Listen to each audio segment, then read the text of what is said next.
Good evening, school committee, Quabbin Regional School Committee to order. Thursday, 20th at 6:32 PM. First item is statement regarding reporting. Good evening. This meeting will be recorded and will be posted to YouTube and other social media platforms. By participating in this meeting, you understand that the recording could contain your video stream or your audio stream, including images of yourself or anyone in the room with you. If you choose to enable your video or audio device during the meeting, as well as anything or anyone else that may be in the background could be recorded. The recording could include any opinions you contribute and anything you say about yourself. On occasion, chat within the meeting could also be captured in the meeting recording.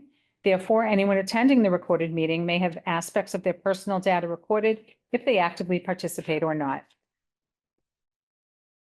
Thank you. Roll call for attendance. Dr. Allen, Yes. Mr. Marsh, Yes. Mr. Deschamps, Mr. Willannon, Here. Ms. Kelly, Yes. Ms. Garvey. Yes. Mrs. Chamberlain, Here. Ms. Muck, Yes. Mr. Monclore, Yes. Mr. Wiggler, Here. Mrs. Thompson, Here. Mr. Nutter, Here. Ms. Reeves, You. and Chairman Brophy. Here. Next item is the consent calendar, but before we go to the voting of it, just received some donations received.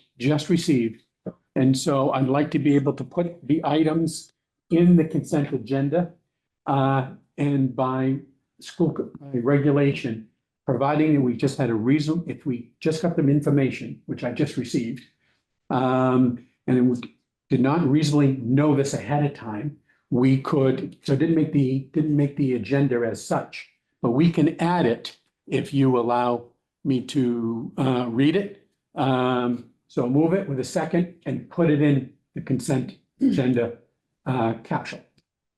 Okay, committee members? Donations received are, we have 4 of them. Very quickly. $50 for a Thanksgiving food baskets from the Bowles family.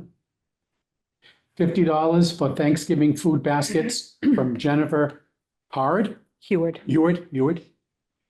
$5,000 from John Zeb, who has provided funding to Hardwick or Hubbardston, Hardwick Elementary School in the past to support the local trout program and trip to Gate 43. He would like the donation kept in an interest-bearing account and to ensure it would only be utilized for opportunities for Hardwick elementary students to continue to visit the Quabbin Reservoir. And then under the ROTC, $1,000 donation from an alum and former ROTC cadet, Christopher Garceau,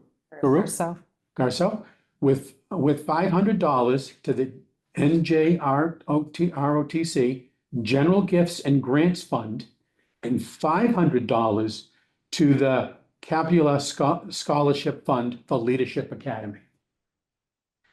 Is there a motion to accept? So moved. Second. Second, okay. So those donations along with our October 15th minutes and executive session minutes on October 15th and the warrant approval, all in the consent agenda.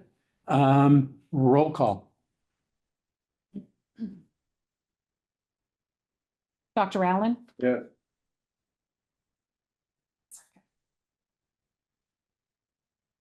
Mr. Marsh, Yes. Mr. Deschamps, Yes. Mr. Willannon, So before I say yes, I have a question. Yes. Interest-bearing account, how do we work that? So we have an account at Unibank that contains all our scholarships. And we're gonna deposit it into that account, and Unibank on a monthly basis allocates the interest based on the balance in the account. Okay, so but each one is like a sub, so we have the account, but each One is a like sub, it's like a an sub item. account within the account. Within this. total bank account. Okay, yes. Yes, okay. Yes. Yes. Ms. Kelly, Yes. Ms. Garvey, Yes. Mrs. Chamberlain, Yes. Ms. Muck, Yes. Mr. Moncor, Yes. Mr. Wiggler, Yes. Mrs. Thompson, Yeah. Mr. Nutter, Yes. Mr. Chairman. Yes. Thank you. Student Advisory Council. Elementary, we have a language-based classroom, and then we have student representatives, both Anna and Ella. But Ella's here. We do. We'll start, Principal Worthington, do you want to introduce? Sure. This is Brianna Biggs. She's been at OCAM special ed teacher for the last 5 years. And she is now the teacher in our new language-based classroom that is a district-wide program that is held at OCAM Center School. And she is great. And I see, Ms. Parker is on in support, I'm sure, so I'm going to call her out, but she's one of our other amazing OCAM Center School teachers. So nice of her to be here. Yes, it's Mrs. Bennett. Oh, she, I know she's on there somewhere. Cassie? Yeah. Oh, really? There's a phone up there too. Maybe Cassie's on there too. I'll pull your presentation up as soon as I can get into it here. I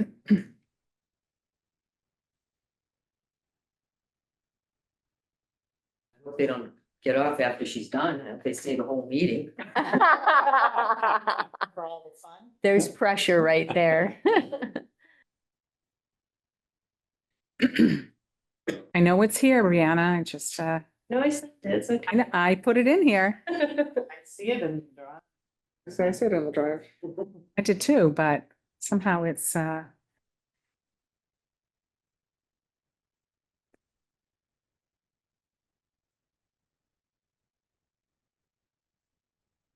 we are. I'm sweating. So stressful. It is very stressful. Okay. To introduce myself again. I already did that, so y'all know who I am. So the language-based program or classroom is specifically for students with language-based learning disabilities. So that can be like a spectrum of things. So it's mainly students that are dyslexic or have specific learning disabilities in reading and writing. And they also have challenges within their executive functioning skills. So the program is specifically designed to work on their decoding skills, their spelling skills, vocabulary knowledge, comprehension skills, and writing skills. Everything we do in the classroom, I hand make to be individualized for each student to meet their needs.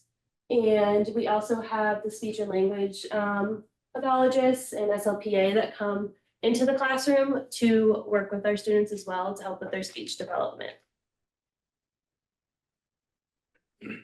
A big part of this program is the Landmark School, and that's in Beverly, but they have an outreach program that works with districts to help them get these programs up and running and making sure we're doing what's best to fit students with this kind of learning profile. So I actually meet with them on a weekly basis, and we work together to talk about different profiles of students that would benefit the program and students that we accept or students that we currently have in the program. We also talk about specific staff that should work within the program. So right now it's myself as the lead teacher.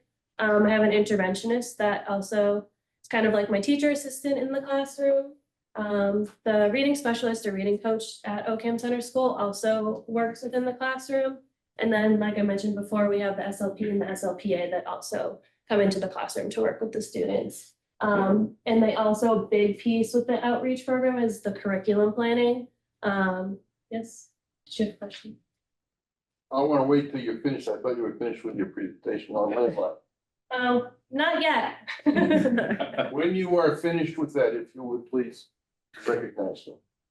Sure. Thank you. So the curriculum planning is a big piece of what we meet on weekly. I'll talk a little bit more about it in some later slides, but basically we're using the HMH curriculum that the regular gen ed classrooms are using. And we're adapting it and modifying it to meet the needs of these specific students by taking strategies from the landmark school and using them here in our classroom. That's it for that slide. Did you want your question now or do you want it at the end? No, I think, well, we're on Landmark. I know Landmark's a good program. One of your, I think it was your admissions director, once upon a time at Eagle Hill. It went down there and helped run that program. But what I was wondering is, I know there's a Landmark College. Is there any relationship where this helps us get kids interested in that college or going there or anything of that ilk? I'm actually not sure on that. I don't think so. It's I a don't think they're specific school. affiliated. Yeah, Just have the same name? yes, I think so, yeah. Okay, So we have a couple different learning profiles of students that can be in the program. So this is one of the profiles that we kind of look for students that would benefit from the program. When we think about a student's language box, we think about their listening, speaking, reading, and writing skills. And one of the profiles can be that a student has weaknesses within their reading and writing skills, but a strength for them could be their listening and speaking skills. So that's one of the profiles of the students that could be in the program or is currently in the program. Then the next slide is another kind of profile of student that would benefit, where they have weaknesses in all of the areas, but they have some vulnerable strengths within their listening and speaking skills. When I don't know if I touched on this before, but most of the students in the program now, they're with me for all of the morning for the ELA block. And then they are actually close enough to grade level to be included for their math, science, and social studies. Obviously, that's with support and accommodations and modifications, but their ELA skills are substantially behind where they're getting that individualized instruction from myself. And then they are able to push in to the regular gen ed rooms for their math instruction and the science and social studies. This is kind of what our day-to-day schedule looks like. A big part of our morning is our morning meeting. We really focus on days of the week, the date, the months of the year, those kind of everyday skills that the students need. We go over their schedule. A big thing is that their schedule is always consistent and the same. That kind of lends to their executive functioning weaknesses, keeping everything consistent and the same will help improve that. So in morning meeting, we kind of just go over those things every day. Then we move into our ELA block where we have an hour and a half for that. We have 45 minutes of writing every day. The students go to lunch, recess, and special with their gen ed classes. Then they go to math in the gen ed room. And then they also go to science and social studies with the gen ed class. And I don't know if I mentioned this, but right now it's 3rd and 4th grade that we have in the program. So for that ELA block that I mentioned before, where it's an hour and a half chunk of time, it's kind of worked in a rotation style. So it's myself, an interventionist, and then twice a week it's an SLP or an SLPA. And they kind of rotate around 30 minutes with each person. When they are with me, they are receiving Orton Gillingham instruction. If you've heard of this before, it's specific kind of reading approach or instruction that is for students that are dyslexic or have specific learning disabilities in reading and writing. And those lessons again are handmade to meet the students' needs and work on those reading skills, the spelling skills, and writing. They work with the interventionists on targeted reading intervention. Right now, they are also receiving decoding skills from the interventionist, but they're also getting decodable books that they can practice their reading skills with her. And then when they go with the SLP and the SLPA, they're working on those language skills with them within our rotation, our classroom. And then writing right now is being taught to myself and the reading coach or the reading specialist at our school. And this is where I talked about how we're working with the Landmark Outreach Program, where we're adapting the HMH curriculum to meet the needs of our students. And we're mainly taking the stories from the 3rd and 4th grade HMA's curriculum and using it with the students, so they're exposed to grade level stories. Otherwise, they wouldn't hear that in their regular school day. So we're using those grade level stories and taking some of the landmark strategies to adapt the curriculum within their writing skills. So we're working on different vocabulary, the 5-step writing process. So we're using all of that, but it's just modified. So we're mainly taking the stories from the HH and then individualizing the rest of the instruction for the students. And that, I believe, was my last slide. Are there any questions that you have for me? Yes. How many kids do you have in that program now? Right now I have 4 students. 4. Mhm. Will they be up to snuff by the time they come up to middle school? What do you mean by that? They'd be on grade level. The plan is for eventually for the students to move from once they're able to internalize the strategies. And identify them on their own, things that they need to use. The plan is for them to, yes, eventually move from the program into the gen ed room. I can't say that the students, since we're just starting this year, that by the time they go to 6th grade, that they'll be ready to go to inclusion, but I think that that is hopefully the end goal is for them to be able to move to gen ed. Is it possible it may take a little bit longer? And they could stay in that program until they are ready to move on to 6th grade? Yes, I mean, I think the plan is for them to follow all the way up till the end of elementary school.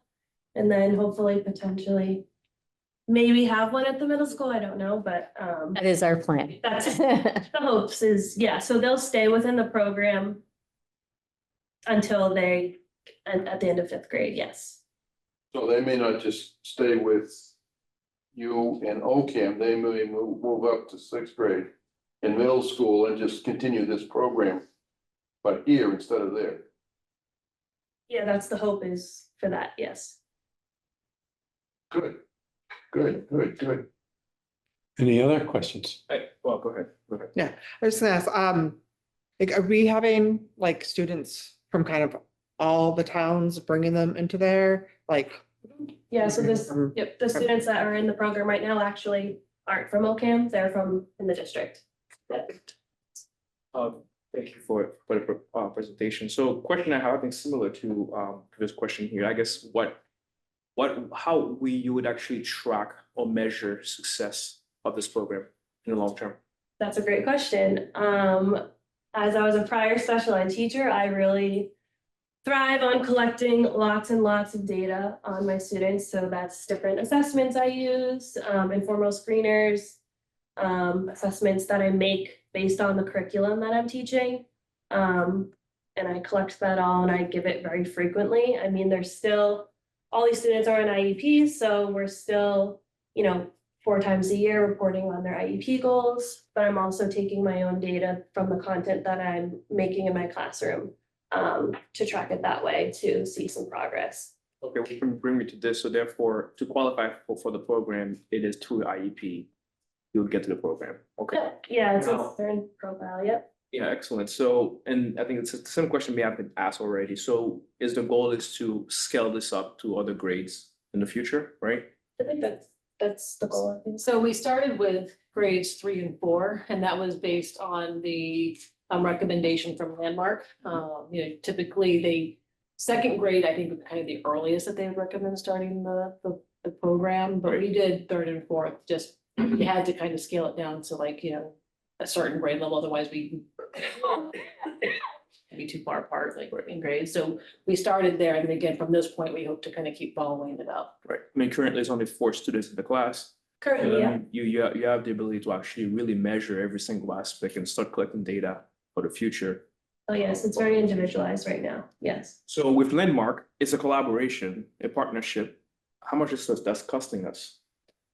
It's about, I remember, I think it's $16,000 is what the max will be. Is that a long-term partnership just for those 4 students or like for future collaborations? How does that? It's for, however many kids are in the program, like they don't cap it by. They don't cap it by number of students. They don't. Okay.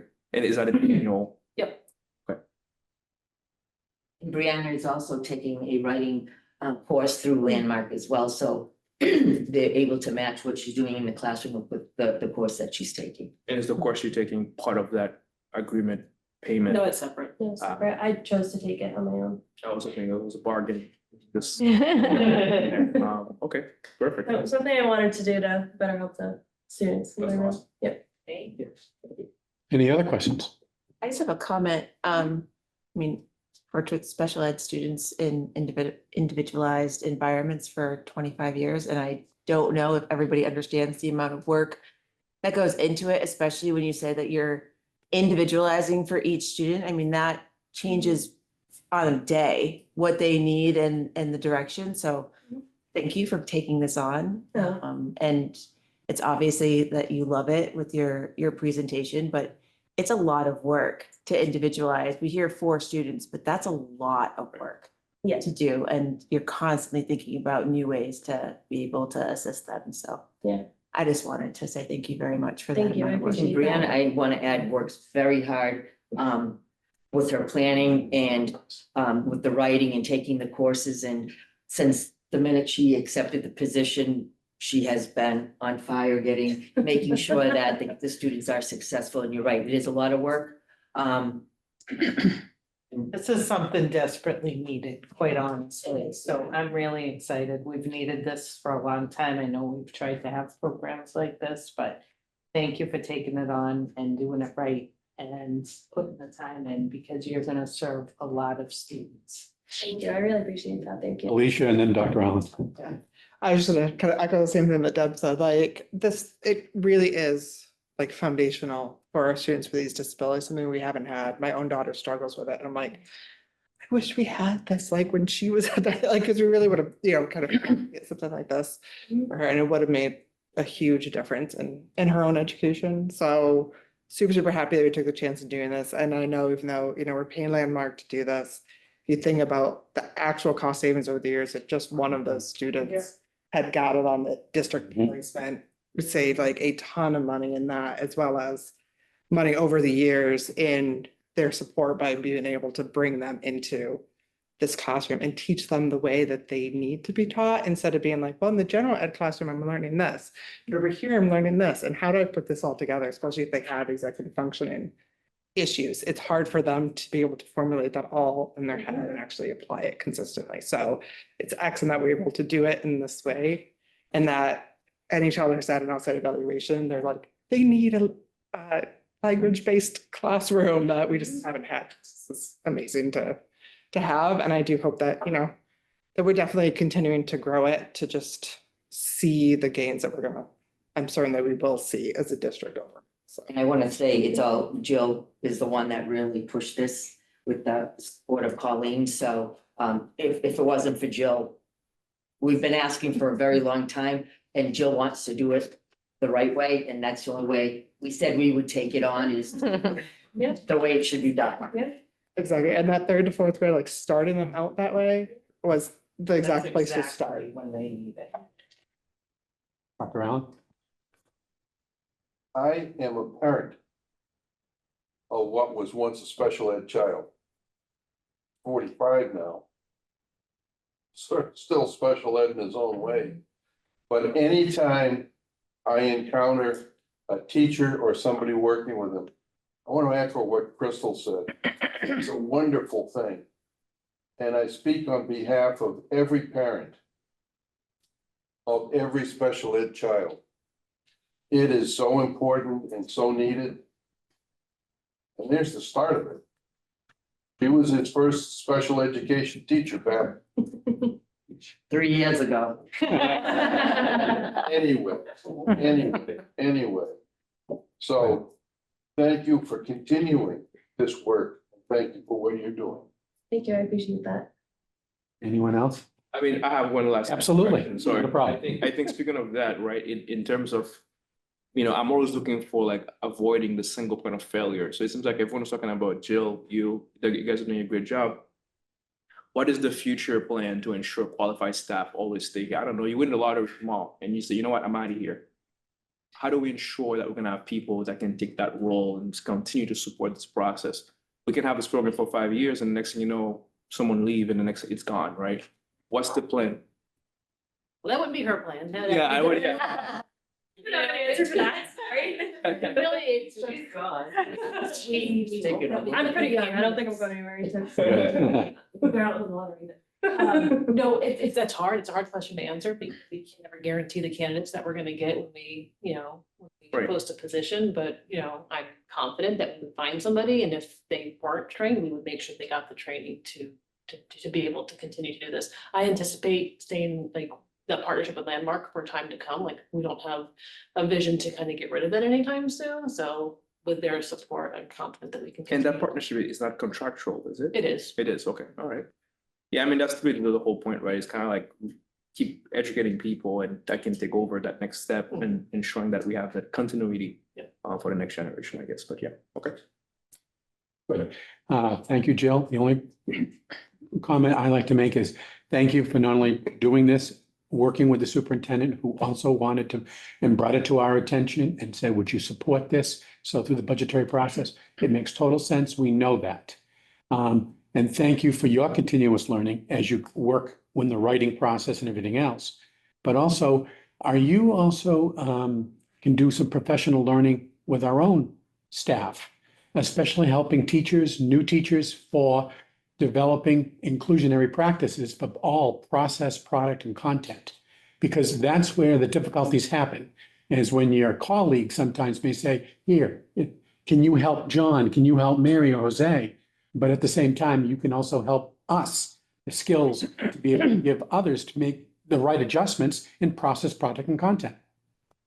Well, I will say one thing about me is if someone needs help, I'm always willing to do that and help, even if it's beyond what I'm supposed to be doing.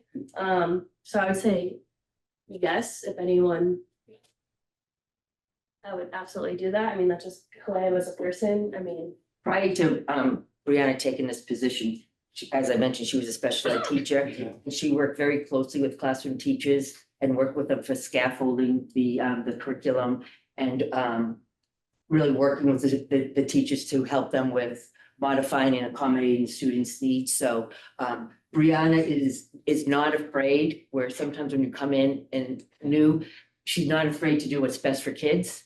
And so sometimes in her position, because I'm in that position, it's sometimes difficult to make suggestions or recommendations to a classroom teacher about the students, their students in the classroom. But I always say to Brianna, if it's what's best for kids, just make that recommendation. So that's just Who you are, how you. yeah, I have no problem advocating for what I need or what the students need at any time. If it's what's best, that's just who I am. Good, teach them how to do it. Exactly. And part of the consultation with Landmark is they also meet with the teachers, the gen ed teachers, not as much and as frequently as. Right. But they do have access to that consultation as well. So Brianna doesn't have to do it all, but she does, she does a great job, like making sure that all the staff know what to do and how to work with the students. Yeah, and the partnership with the Landmark has been like a tremendous help in learning curve. And I mean, I've been in special ed at the school this is my 5th year, but just specifically for this program, working with the Landmark has been fabulous, so. Fantastic. Good. Thank you. Anybody else? Thank you very much. Thank you. Brianna has a new baby. She's gonna rush home too. Oh, so much. Ella, Yeah, I guess I can start off by saying that I was inducted into the Honor Society on Monday. I saw you guys. I didn't get to, you guys ran off before I got to say hi. I said hi to Miss Muha. And her picture is featured in the director's report along with Anna. This is it possible to get To get what? the director's report in the draft so we can see it? Oh, it's not there. I didn't see it. sorry, go ahead. Sorry. Sorry. Yeah, and I think NHS is hosting Family Feud next week, so that's always Oh. fun. Ah. It's a fun event to go to.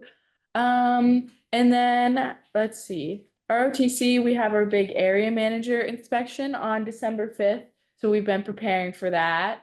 Yeah, it's a pretty big deal. We get somebody from the program, our area director, he comes down.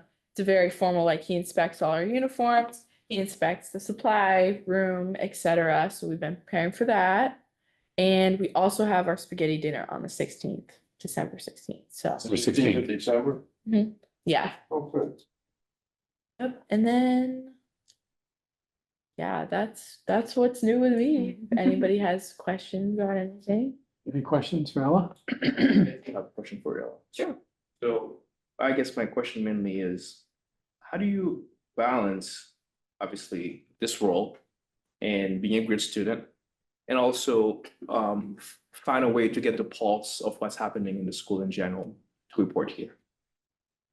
I don't know. I think it helps that I'm part of a lot of different groups of people. So, I'm part of Unified Sports, so that's a group of people, but then also my friends in the AP classes and then my friends in ROTC. So I don't know, I get a lot of exposure to different groups of people, and I think that's what helps me kind of report back to you guys. Okay. I had a question for you. I've been thinking about this when I see how you excelling in the school in general. Do you feel like Quadman truly prepared you for the future? Yes. Why? Yes. Why? A variety of reasons. I would say definitely the AP classes. I don't know how much you know because you're new about my math, but when I was in 7th grade, I was very good at math. I had already taught myself like algebra 1, I algebra heard 2. about Yeah, and so the school has been great in not only, accelerating me on that, but also supporting me. I know with the VHS classes, and we had plans for a college class, and it wasn't on the school's end that didn't work out. But I've been constantly supported. There's a lot of opportunities here, like iSchool Choice here, and I do that for a reason. ROTC has been amazing for me. So has the Unified Sports Program. And yeah, so that's why I'm here, and I think I've been supported. Any other questions for Ella? Dr. Allen? Yeah, I want to build off this unified sports program. There was a basketball game against Gardner Tuesday night. Oh, it was a barn burner. Gardner won 12 to 10. But to see those kids, the stands were 3/4 full. They had food that they were selling out there. Lisa was there. Does everybody here know who Lisa is? Okay, good. You should. And I met a guy in the corridor after the game, guy in his mid-50s. He said, I've never seen anything like this. This changed my life. This was so wonderful. And it really is. And it's great that you do that. But I guess there's maybe 3 or 4 games. And there was one kid on there. And Mark Meibel's telling me, this kid, I think in soccer, played at Gillette. It's on the all-state team. And he's going to, I think it's Minnesota, for national. Well, I don't care if he's on a regular basketball team, regular football team, special ed, unified, whatever. All-state and going to national? He plays for the Unified Revolution. So he plays in Gillette and he travels, and yeah, it's amazing. Amazing. Wow. Yeah, this is a. It's why you heard me say before why I like our school so much. It really does. And kids go to Europe. The unified basketball, a ROTC, music competition, the DECA, all these sorts of things. To get somebody to the point where they can move on and have had the opportunity. Right. I know you've heard me talk about my friend Alice Seagren, who was Commissioner of Education in Minnesota. And she was on a trip to Japan and China. They said, we're so concerned about suicide and entrepreneurship. How do you teach kids so that they don't have so many suicides and that they go on and they, well, I don't think we do teach that, but we allow it. It's there, it's the opportunity. Me and 30. Is that still going on, do you know? No, it stopped this year. Yeah, well, it kind of went with Luke Salvador. That's what I figured, yeah, he's been over at my house many times talking to me about that. See, that's exactly your point, you know, the opportunities and the support. Quick question, I know changes from the trimester over time to a semester. Is things going well Yeah, from the student body? I think so. I think it's been a while since that shift, so I think people are kind of used to it. I only experienced the trimester-ish kind of thing when I was in 8th grade and I had the math class. I think my freshman year we switched to semester, if I remember right. So, I mean, with the current high schoolers, like we've always really had the semester system, and I think it works well for us. Good. Like, I think it works better than switching a teacher every like third of the year it wasn't very fun. So I think this is a lot better. Any other questions, Bella? All right, thank you for the update. Very much. Administrative report, superintendent schools. So you have the director's report, hopefully in the drive. But my first goal is around communication, so I'm going to start with that. And I'm actually going to ask Principal Rigney to just sort of jump in here for a minute because she has a daughter performing in a concert tonight, and I want to make sure she gets there. Just run across the parking lot. So yeah, I just wanted to quickly mention that middle high school worked to facilitate our first set of virtual parent conferences this year, back on November 10th. The rationale behind that was working to continue to strengthen our partnerships with families in the community. So we had a professional development day that we were sort of given a blessing to plan. So we decided to pilot some virtual conferences for families. You know, it was within a school day. There were certainly some challenges with it. From a tech perspective, shout out to Andrew Walsh, who took the staff through the training and all things are possible with Google Meet and calendars and helped the staff set everything up automatically. So it was a whole process. We'd been working on it since September. So we rolled it out last week. Feedback from the staff has been very positive in terms of the overall use of the day. So we called it our Parent Family Engagement Day. Staff could have virtual 7-minute conferences with parents, or they could use the time to reach out, communicate, send proactive emails, update class newsletters, things like that. Just did a survey from the staff, got some feedback. Again, overall, very positive in terms of how we use the day. Definitely some things we'd like to work on for next year, making sure that we're advertising it well, that all the parents know it's coming, being really clear about the sign-up procedures. Yeah, it was exciting. It was exciting to kind of bring that back to the table and make sure that our middle and high school parents were getting a chance to have FaceTime with the teachers too, in an effort to, you know, help our kids meet with success. So those relationships are really important, and it's something we're hoping to keep working on. Yeah, so I'm happy to answer any questions around it or. I just want to say, as a parent, I appreciated being able to have like Yeah, that time. great. It's something that we haven't had, so Yeah. it's nice to have just that time to open up and the flexibility of the staff. I know there was a issue in the first ones. Pivoted. Yep. No, the teachers were awesome. Our middle school teachers, some of the cohorts decided to meet as teams. We gave them the autonomy to kind of figure out what worked best for them based on the parents that they were going to see and how that would work. High school teachers tended to meet, you know, more one-on-one. But yeah, it was great. You know, there's always some things you have to work out the first time through, but again, the feedback was pretty positive in terms of how we use the day, so I appreciate that. I have a question in terms of Sure. your pulse survey was only for staff. Do we intend to have one for the families to see how they on the Yeah. back end, how they receive it and so forth? Absolutely. Full transparency, Sure. I think I'm a parent as well. Yep. I wasn't able to actually do it because for some reason it was booked, like almost like there was, which I get it, right? Yeah.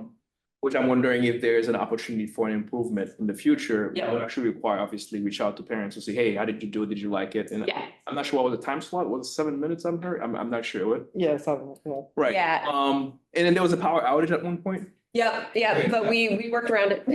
So there was, yep.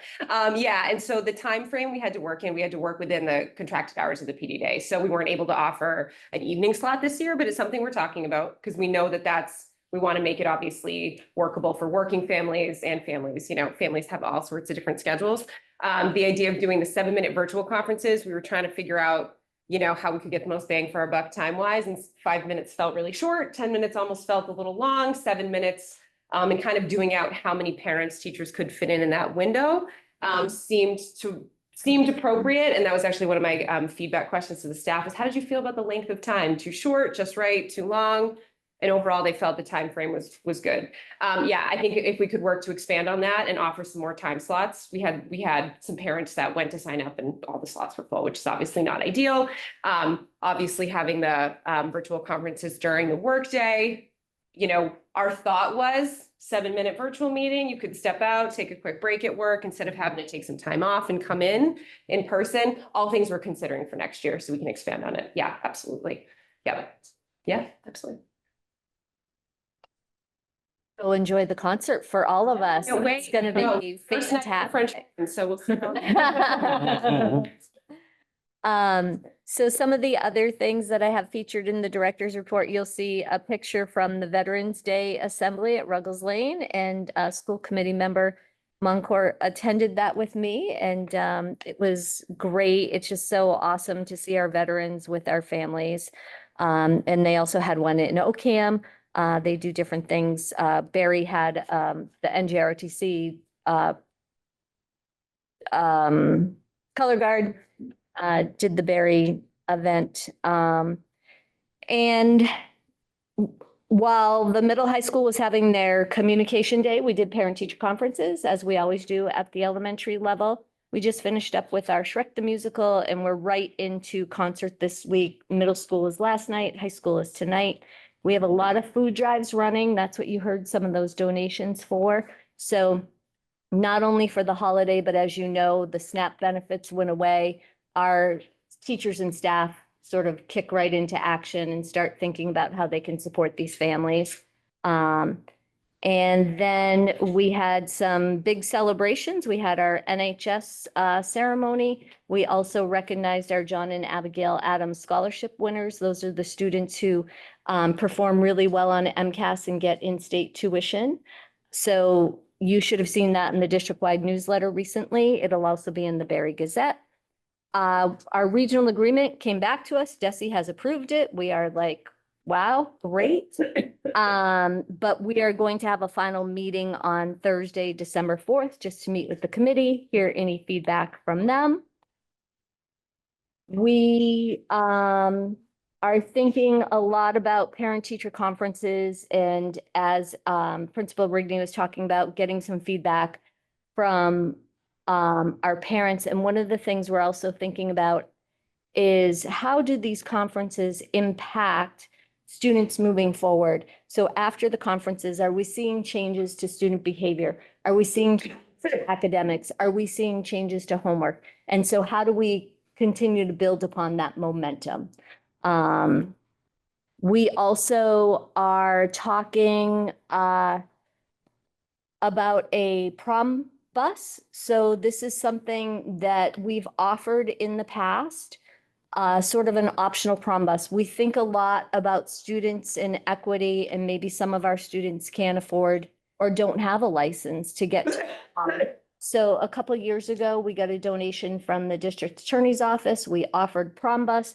They special event where they had like a carpet and the kids came to the school and they took some photos, but only 18 students took advantage of the prom bus. So I personally have strong feelings about the opportunity for a prom bus, not just for equity, but for, for safety. So our current advisors are very open to the idea of offering a prom bus for our students. So they're running focus groups with our kids to find out a little bit more about the opportunity for a prom bus, what would make kids want to come on the prom bus versus driving to the event, and how we can maybe move that, forward. They're also going to do some parent focus groups on that. And then the third goal that I always talk about is our teaching and learning. So we are super excited. We talked about this last time that we're going to have an Open Sci Ed showcase that is happening tomorrow. Dr. Rob was in the district today. This man has so much energy. You can't even believe it, but the teachers love him. The kids love him.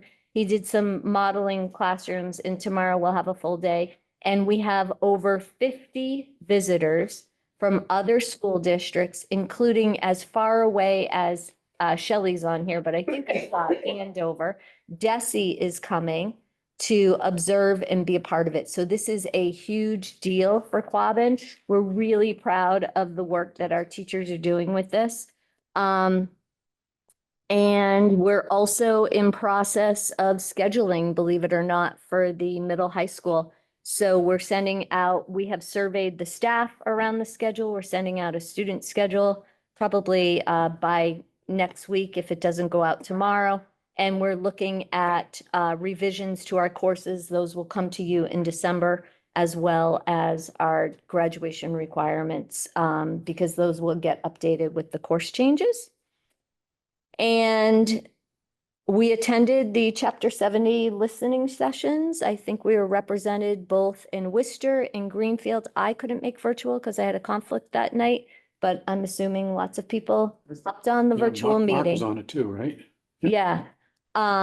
So we felt like there was a different vibe in Greenfield than there had been in Worcester. It was very, very clear that rural and regional schools were shouting the same kinds of things. You need to give us the rural school aid. You have to fully fund circuit breaker. We need regional transportation fully funded. So I'm not sure what was said at the virtual sessions, if anyone wants to share if it was anything different or pretty much the same. This seems like everybody in the state, is behind, redoing the formula, but all for a whole bunch of different reasons. Oh, interesting. And I mean, for me to hear Arlington claim that they need more resources. And, Orange was on there, in the presentation, Peter Sam was on. A select board person, Peter Sam was on and explained how it's very difficult to keep town running and you're trying to keep the school running. And, I understood that, but it was just, Salem was on, Marlboro was on, a lot of towns to the east of us that I don't think of as one, having obviously the rural school need. And two, I'm sure they're spending a lot more money on their students than we are. That was just my perception. Yeah, we were disappointed when we went to Worcester because we had hoped that we would have better representation in Worcester. There were only 24 people in the room in Worcester. Went to Greenfield, there were over 100. And they actually kept the testimony open for another half hour because they had so many people speak. And what was interesting is that it was very uniform because Western Mass is being sort of impacted differently with more rural schools out that way. So the messaging was very clear over there. So it's interesting to hear at the virtual meeting. It was really kind of all over. But there were folks from North End. Yeah. And Maybe Amherst? Sturbridge, not Sturbridge, Oh. but Stockbridge. Stockbridge, yeah. Who Mhm. complained about all the residents who basically own second homes that inflate the value of their Of wealth. community. And that changes there, yeah, yeah. It's, I Yeah. was concerned. Alicia? I'd say, I think, 'cause I know like someone asked in chat how many people that were there. They said there was 195 people there virtually.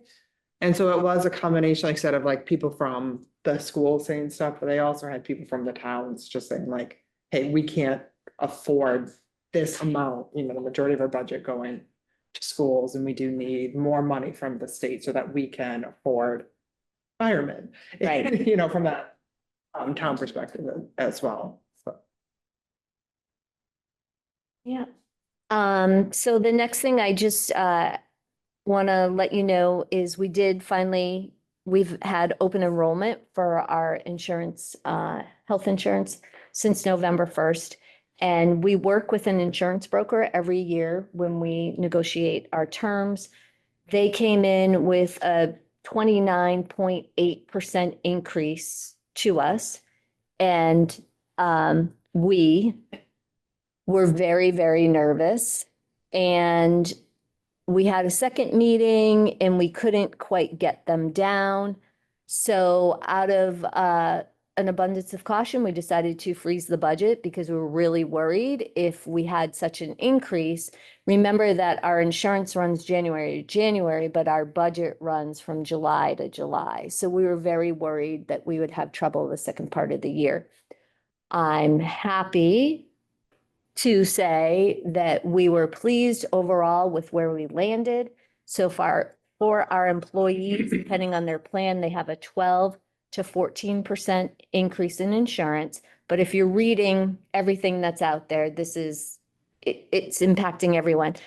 But on top of that, our employees now get, at least this year, we want to make sure they know we're not promising this forever, but they have free prescriptions and they no longer need a referral for a specialist. So those are two sort of perks that they got with the agreement. And we feel better about that. We are going to sort of unfreeze the strict budget, but we are also going to make sure that everybody is really asking for what they need and not, additional things. So I just wanted to make you aware of that. We had our meeting with our teachers yesterday, and so that will take effect January 1st. The other thing I just kind of wanted to let you know about, and we're going to talk about this when we get to policies, but I know we've had a lot of conversation around MCAS going away. So we are putting forth a competency determination policy through the policy subcommittee. But I had the opportunity, Secretary Tutwiler was at Holy Cross on Wednesday, and we have a superintendent group that meets. And so this is not confidential information, but everybody is wondering, what is going to happen for our students? What's this going to look like? So it is not in the final stages, but a good indication is that they are really trying to transition every school district or every high school in Massachusetts to be what we call Mass Core aligned. So Mass Core, we are already, I'm super happy to say that, means that our students take 4 years of English, 4 years of math, 3 years of a lab science, 3 years of social studies, 2 years of a language, health, I'm missing something, art. So we're already there for that aspect, which is great. The other piece is around this idea of an assessment. So you'll see in the competency determination, we had to change it from last year because they changed the rules on us. But what the council is leaning towards is what they're calling a hybrid approach, where they will be producing and administering some end of course assessments for our 10th graders.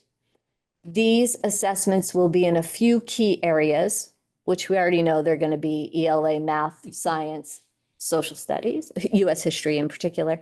But they're not going to determine students' competency based just on that assessment because they feel like no student should fail based on one assessment.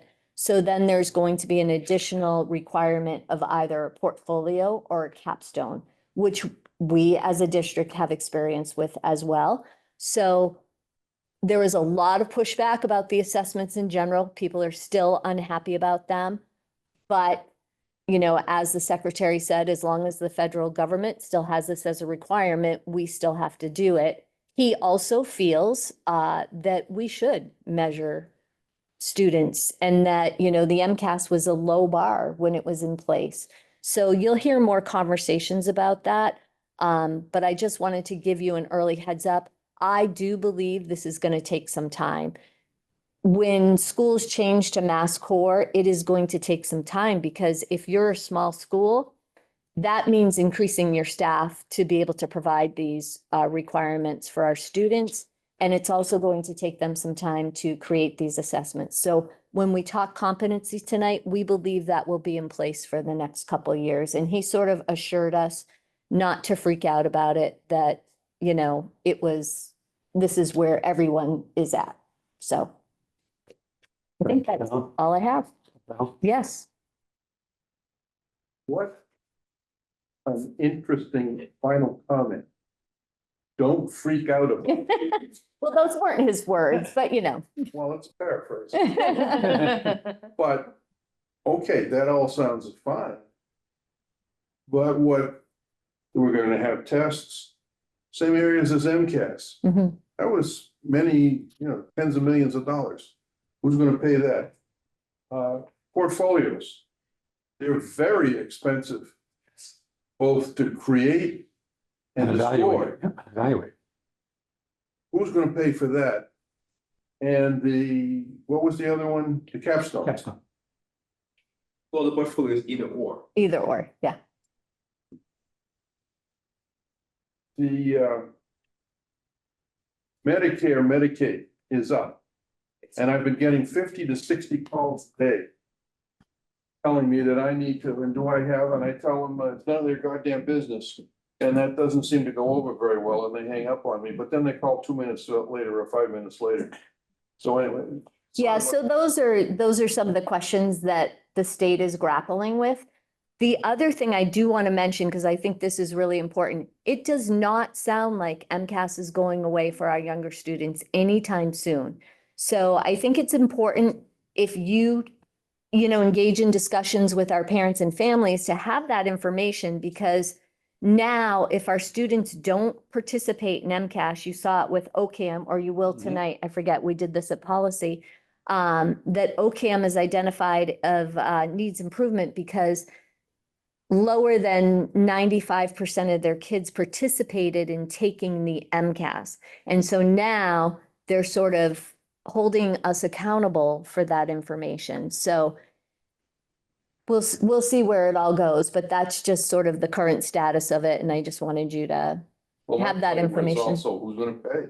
Yeah, Is it gonna have an impact on us?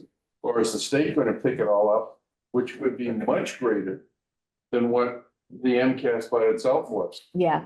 And that was, I don't know, I bet that was somewhere between 60 and 90 million dollars. Oh, I'm sure. I'm sure. Maybe more. It's not unusual for the state to mandate something and not figure out how it's going to be paid. You have I it. mean, really. That's why I'm bringing it up. Yeah. Okay, any other questions for Superintendent? Thank you, thorough, appreciative. Yes. So Shelley is online tonight for the teaching learning section of the newsletter. So I'm going to continue. I'm going to just jump ahead to the second thing around MCAS, since we were just talking about that. I'll stay on the same topic. We recently presented our MCAS presentation to the curriculum subcommittee. Just to give you a couple of highlights from that presentation, when we looked at our data from MCAS across the district, some of the things that we noticed in the area of ELA, we scored either the same or above the state in grades 3, 4, 5, 8, and 10. We saw in grade 4, we were slightly above the state. And what we noticed in grades 3 and grade 4, that over time, we have seen an increase in our scores. And I was going to say something else. In the area of math, what we noticed was that was an area of need for us. We were scoring slightly below the state or below the state in almost all of our grade levels. I think grade 4 math, we were the same as the state in regards to our scores this year. And then in science, we're slightly below, but I believe that grade 5 was the same as the state. So we definitely have some areas to improve upon. I have a document in there in regards to what we want to do to support growth in our areas of need. And one other thing that I will say in regards to our data, and I'm going to talk a little bit about that when we get to the special ed determination. One of our areas of need also fell under students with disabilities. So that was within our special ed determination letter. We identified that we have needs in grades 10, in ELA and math, in grades 8 as well, and then grade 4 in grade 4 math, where some of the areas where our students with disabilities didn't perform as well as their peers across the state. So those are going to be areas of focus for us too. So in regards to supporting growth in this area, one of the things that we're going to do is really look at our MCAS scores and our school data with our administrators and our teachers. So we'll do some of that work coming up. And what we'll do is we'll identify the needs for each building, and then teachers will be able to work on a plan to how they're going to address some of those needs so we can provide some supports within the general instruction. We'll also continue to plan professional development around some of our areas of need that are identified. As I mentioned just a minute ago, we're looking at our special ed population and those needs. And so we'll come up with an action plan based on what we need to do to support those students in those grade levels in those areas. We'll continue, or we're going to evaluate the effectiveness of our ELA and math programs. So this is our 3rd year using HMH, and we are starting to see some nice growth, especially in the younger grades around their foundational skills. So when I mentioned grade 3 was the same as the state, but what we're starting to see is the trends over time. There's an increase in grade 3, and grade 4 was above the state, and we're also seeing positive trends there. So I think that really has to do with our program that we're using and the focus on foundational skills with our students. So I'm really excited to hopefully see that growth continue as students move up. This year, we will be evaluating our math program. This is year 8, I believe, that we're using Eureka Math. And so we're going to do a curriculum review in that area over this coming year to see if that math program is meeting our needs or if there is something different that we need to move towards to really support our students and their needs. We're going to train and move to full implementation of Open Science at the elementary level for next year and provide training and ongoing professional development for staff. So that'll be a big focus of our PD next year. So I'm really hopeful that we'll see some nice trends in that area as well. As you may know, we didn't have a lot of science curriculum materials in the early grades. So I'm very excited to be able to start this as early as kindergarten and seeing that progression all the way up through high school. We're going to ensure that our interventions match our student needs. So in our intervention programs in the elementary and middle schools, we have regular data meetings every 6 to 8 weeks where we look at our data. We're able to see where students are excelling and where they're still struggling. And we create goals around their specific needs. And then we are able to kind of put them into groups and target their instruction to help close some of those gaps. We'll use lesson studies or curriculum support for new teachers. We have student support and success teams. So if a student may be struggling in a classroom and the teacher has tried many interventions and different techniques to help the student make progress, but it's still the student's still struggling, we have a team at each of the schools that teachers can go to have conversations about students and what other supports are there and how can we best support it. So it kind of takes a team approach in supporting the students. At the middle high school, they've got Flex Block where students are able to go and work with teachers where they may need additional support. So we have that in place for them. We're going to continue to pursue grants that can support learning. I just applied for an early literacy tutoring grant through DESE. The focus for that grant is they say really on grade 1, but they will be providing tutoring K-3 if we're accepted. So we're just waiting on a response from that. I just submitted that this week. As Colleen had mentioned, so OCAM is in need of intervention because of participation around MCAS. So we're looking at that. And I think that it was important where Colleen was mentioning that, MCAS isn't going away. And I think that for right now, so we have to really kind of push out to parents, like this still counts for us. They're holding us accountable. I think because we've had some students that said, MCAS doesn't count anymore. We don't really need to take it seriously, or some aren't participating. So that does have an impact on our scores and our overall accountability. We're in two committees. We've got the SCAPE, which is the Science Curriculum Adaptation Project for special educators. So it's really looking at how we can support students with disabilities in the science classrooms. And then we also have the special ed determination, which I'm working on with Jill Langlois.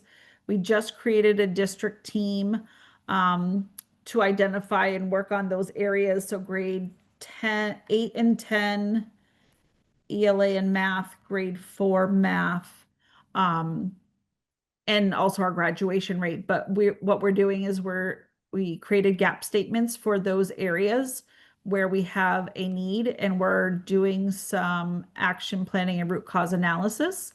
So we're in that process right now. We just trained our team. Jill, are you there? Here, yep. I think it was last week. We got up to the root cause analysis, and we're going to continue our work with our district team. And then eventually we will work with the state to work on creating an action plan for all of those identified areas. In regards to some supports for academic growth, so every week I mentioned the intervention and our intervention program. They meet every 6 to 8 weeks to do data analysis.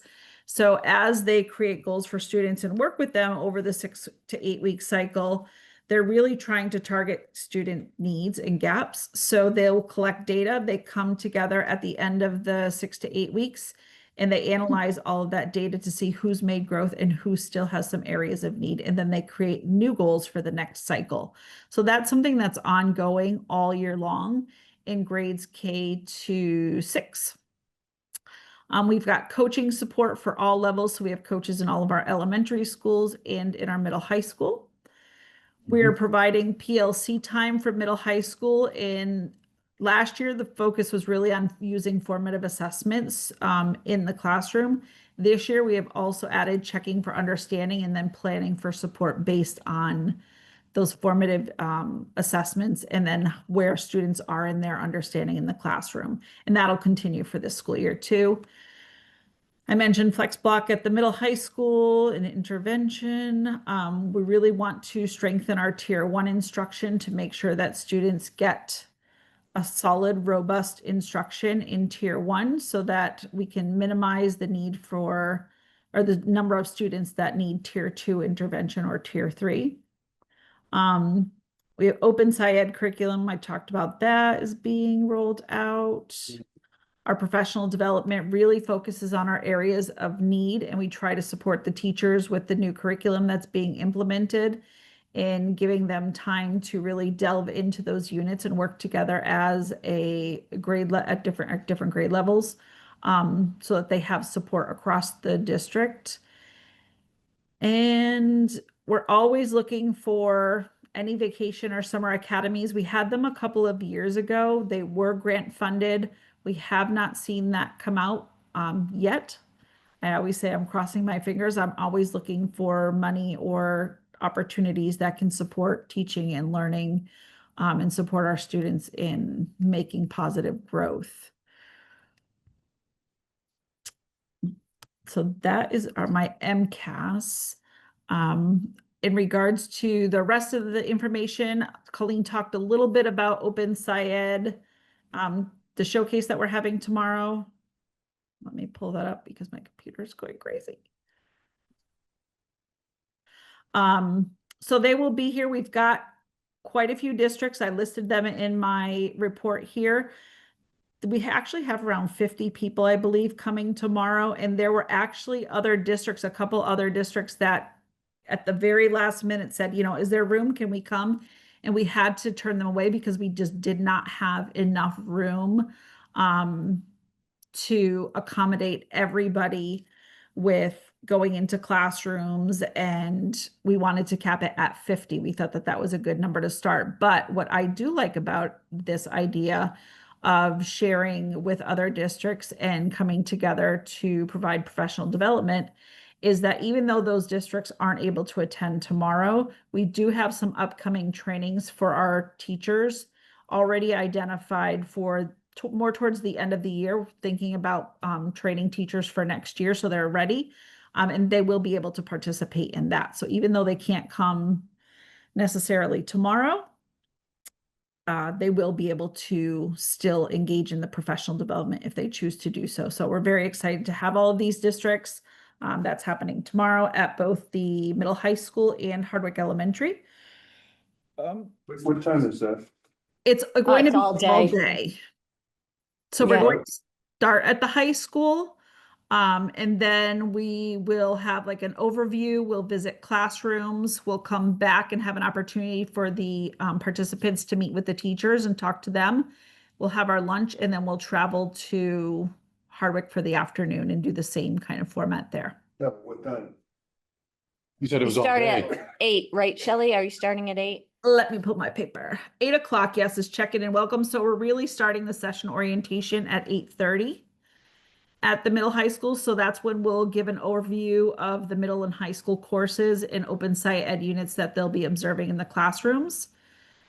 And then from like 9:10 to 10:25, we'll have classroom rotations where we'll take teams of the educators to the different classrooms to do observations.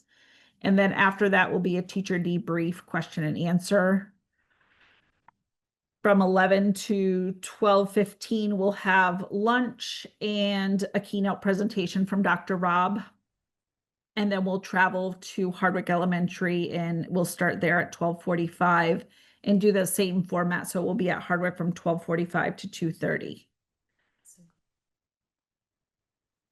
Shelley, can I just interject for 1 second? Sure. So, tomorrow is a very large showcase. The reason we decided to do a showcase is because what we're trying to do is we're trying to seek partnerships with other districts to reduce the cost of PD for our teachers. So when Shelley says that the other districts would have opportunity to attend PD at the end of the year, we would charge them a fee to come and do PD here with us in our district. So it would save us, our plan is that it would save us money, or it would reduce our professional development costs.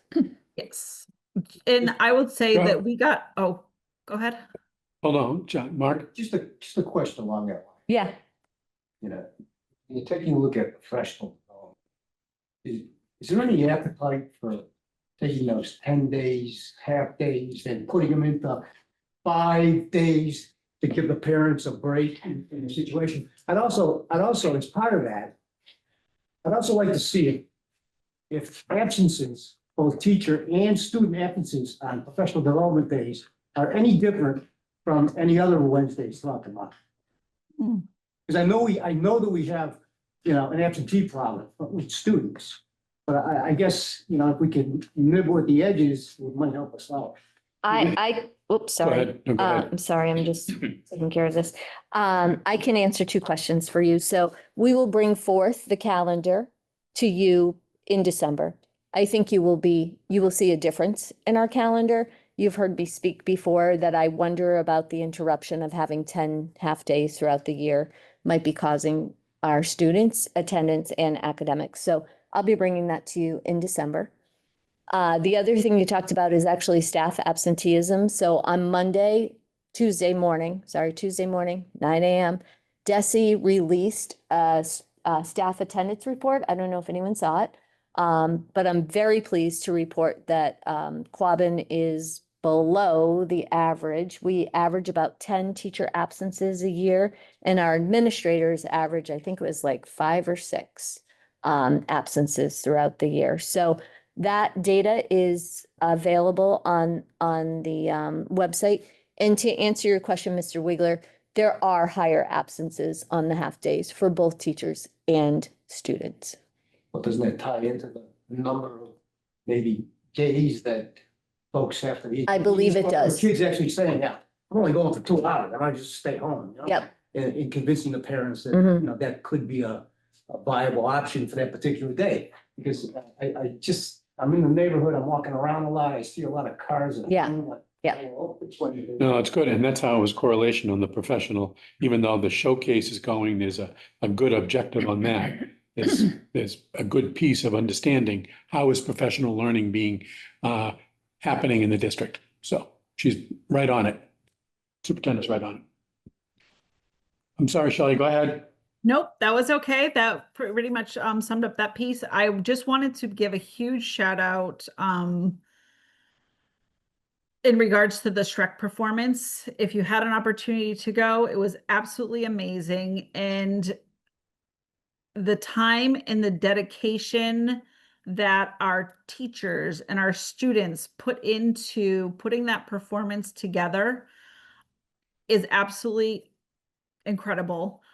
So I just want to give a huge shout out. I went in there, I was at the middle high school one night. I forget what I was there for, but I was there, it was like 7 o'clock, and I heard them performing. So I went in there to watch. They were practicing, and I got stuck there until 9:30. I couldn't leave. It just like drew me in. And I'm like, I have to drive an hour home.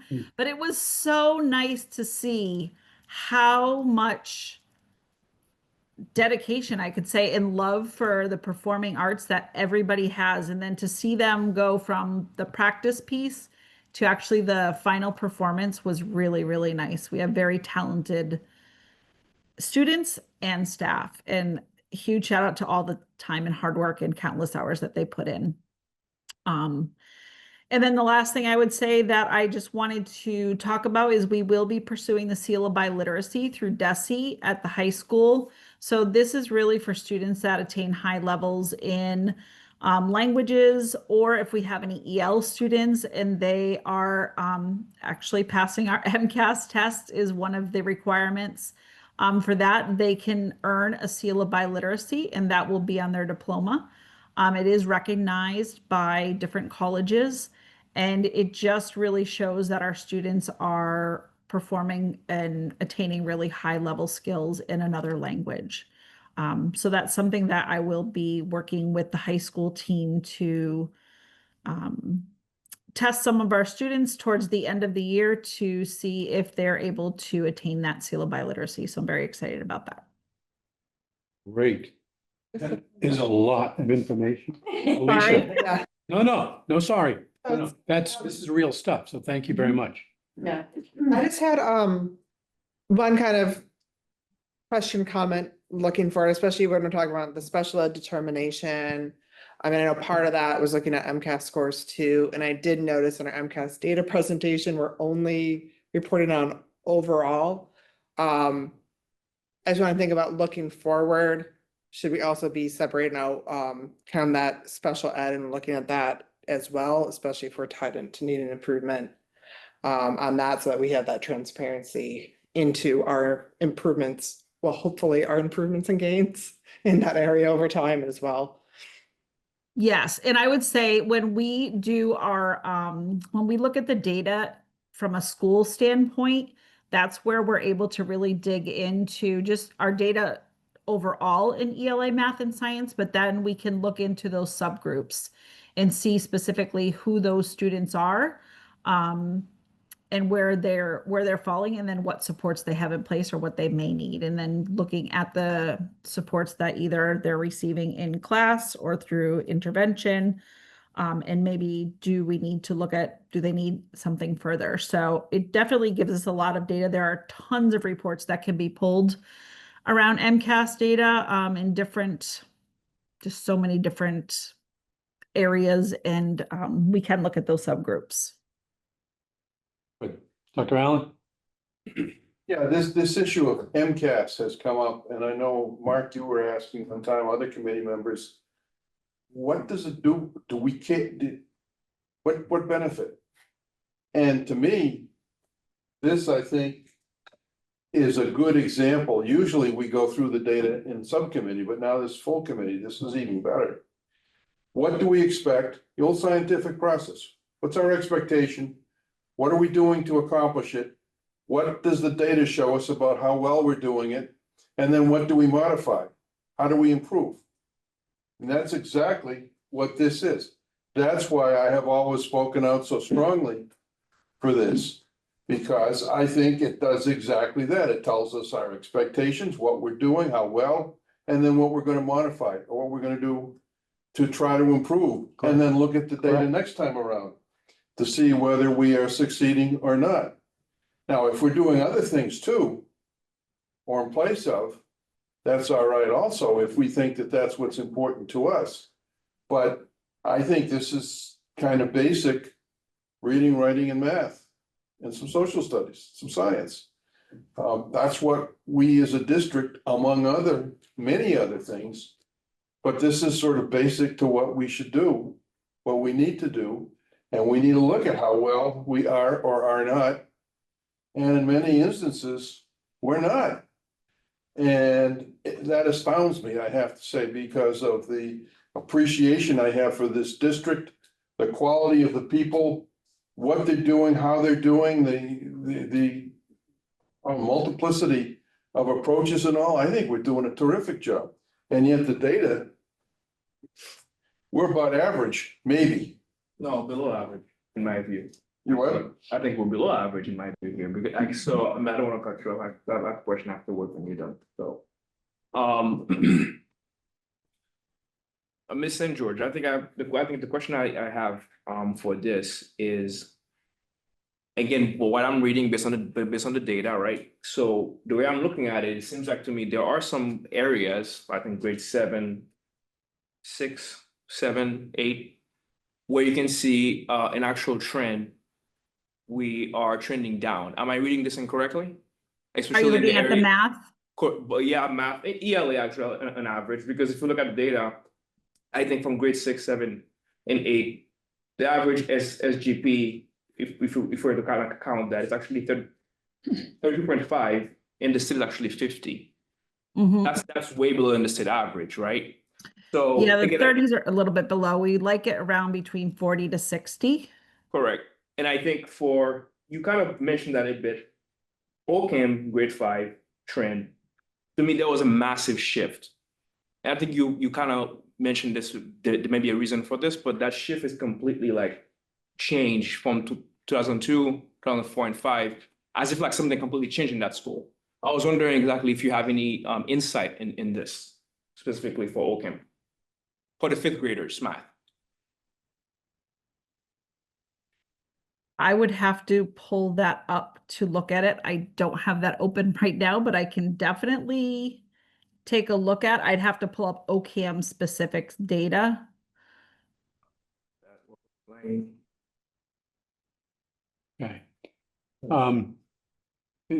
Is there, what, Mark? Well, this is a national problem.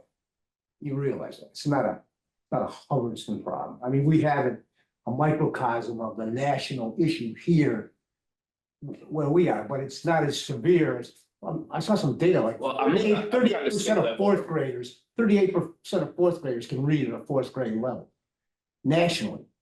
Now that's a major issue here. There's got to be something going on systemically that. And that's the question. That's your question, Jeff. Yeah, that's my question, right? So, I mean, sure, I understand the national part. I'm talking about from a state level, right? Because we are uniquely different than most states, I would say. Number one. So exactly. So that's my point, right? So therefore, there's an expectation for us to perform. Something is happening, something is shifting. And I know that we have certain corrective action, we are assessing the root cause, but I guess I would like to know exactly from an immediate standpoint, what do we do as soon as we get the data the next couple of days, next couple of weeks, next couple of months, to ensure that we can actually pave our student for them to succeed? Because, or is the data completely inaccurate on how it's actually capturing success in general? Because I'm looking at it, there's a trend completely going down. Makes you wonder, okay, especially now with it's not even a requirement where kids may not even take it serious anymore. Should we be able to actually look at this data and take it as face value, or completely trash it and come up with a different system? Because currently it's showing to me, we're not doing a great job, but to your point, the school is a great school. We have good people, but something is shifting, especially when I look at the math level for a OChem, it completely changed drastically. And I would like to understand exactly what changed in that school specifically for the fifth graders. And Shelley, if you have any other comment, that'd be okay. But you hit it earlier too, when you talked about the alignment and the adaptations that need to be happening.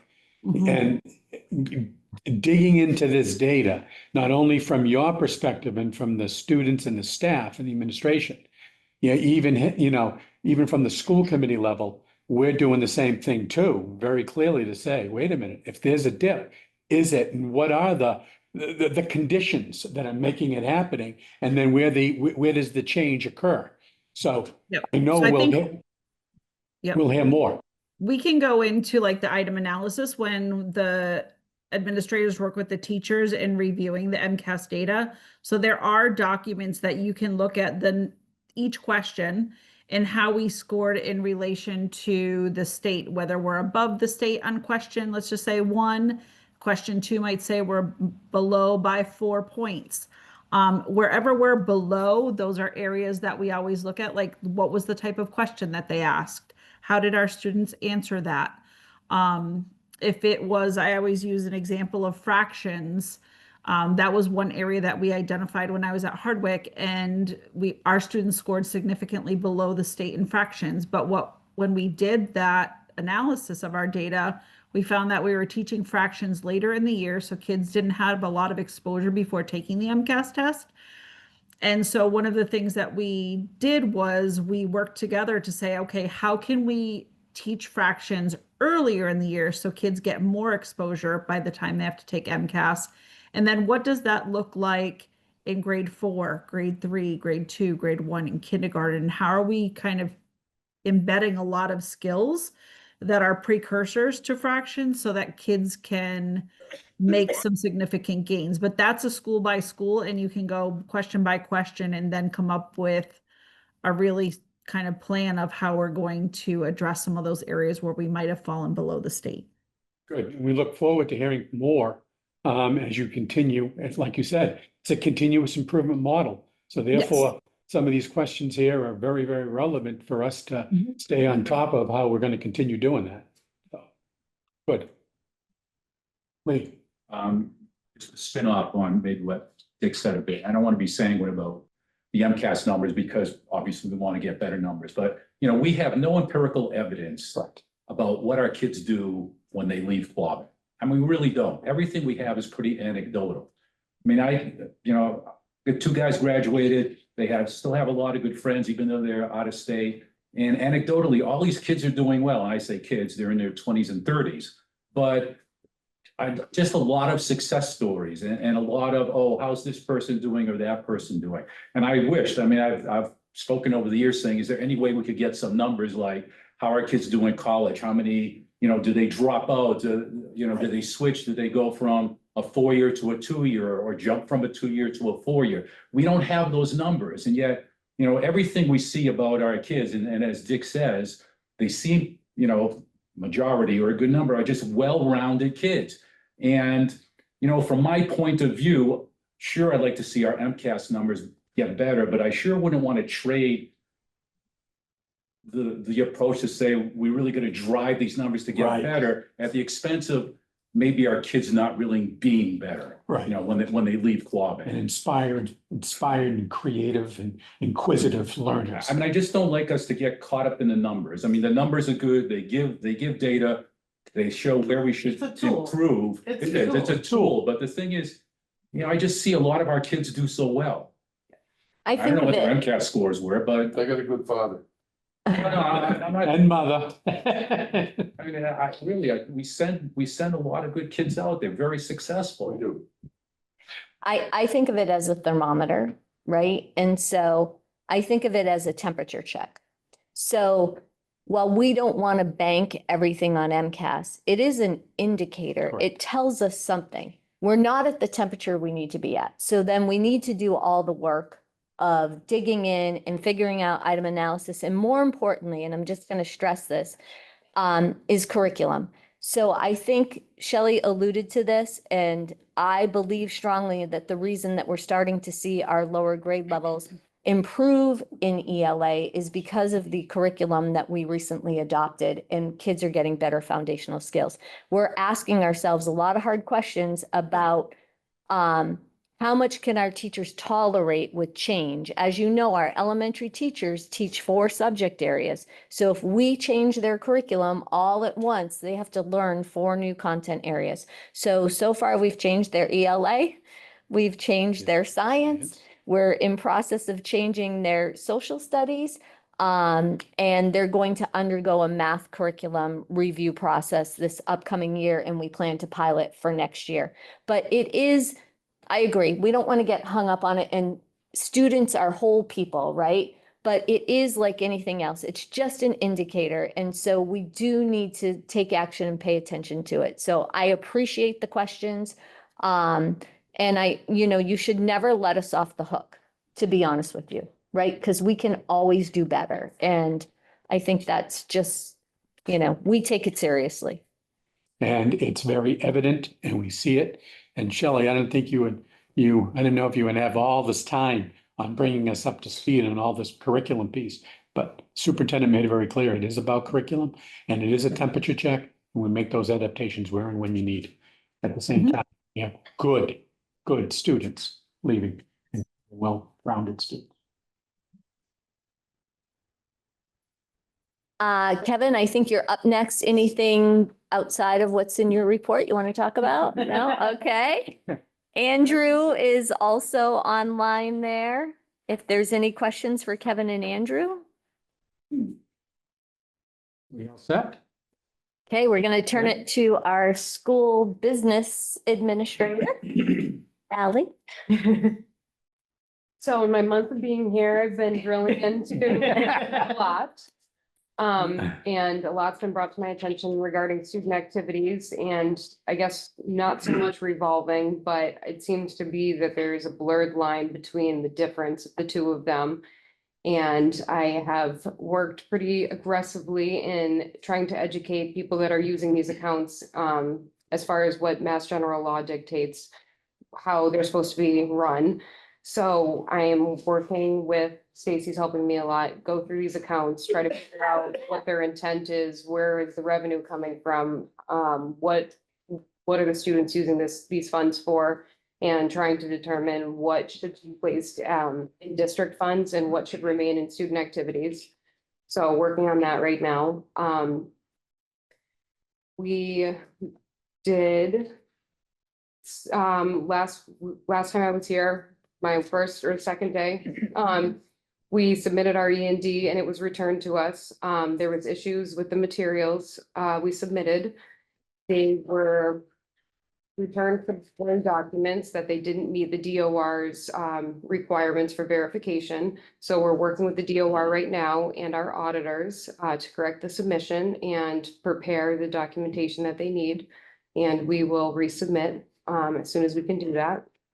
And we did receive our grant aid funding. We were awarded $678,803. We budgeted $760,000, so we came in under quite a bit. So I guess that's the facts. Oh, no, you need to do that, and thank you very much.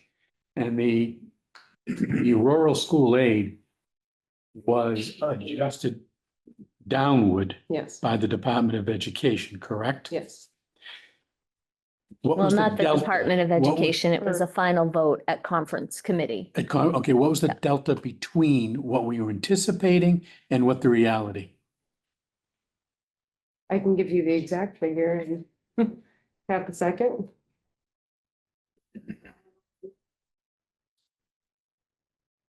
It's a difference of $81,200. 81,000.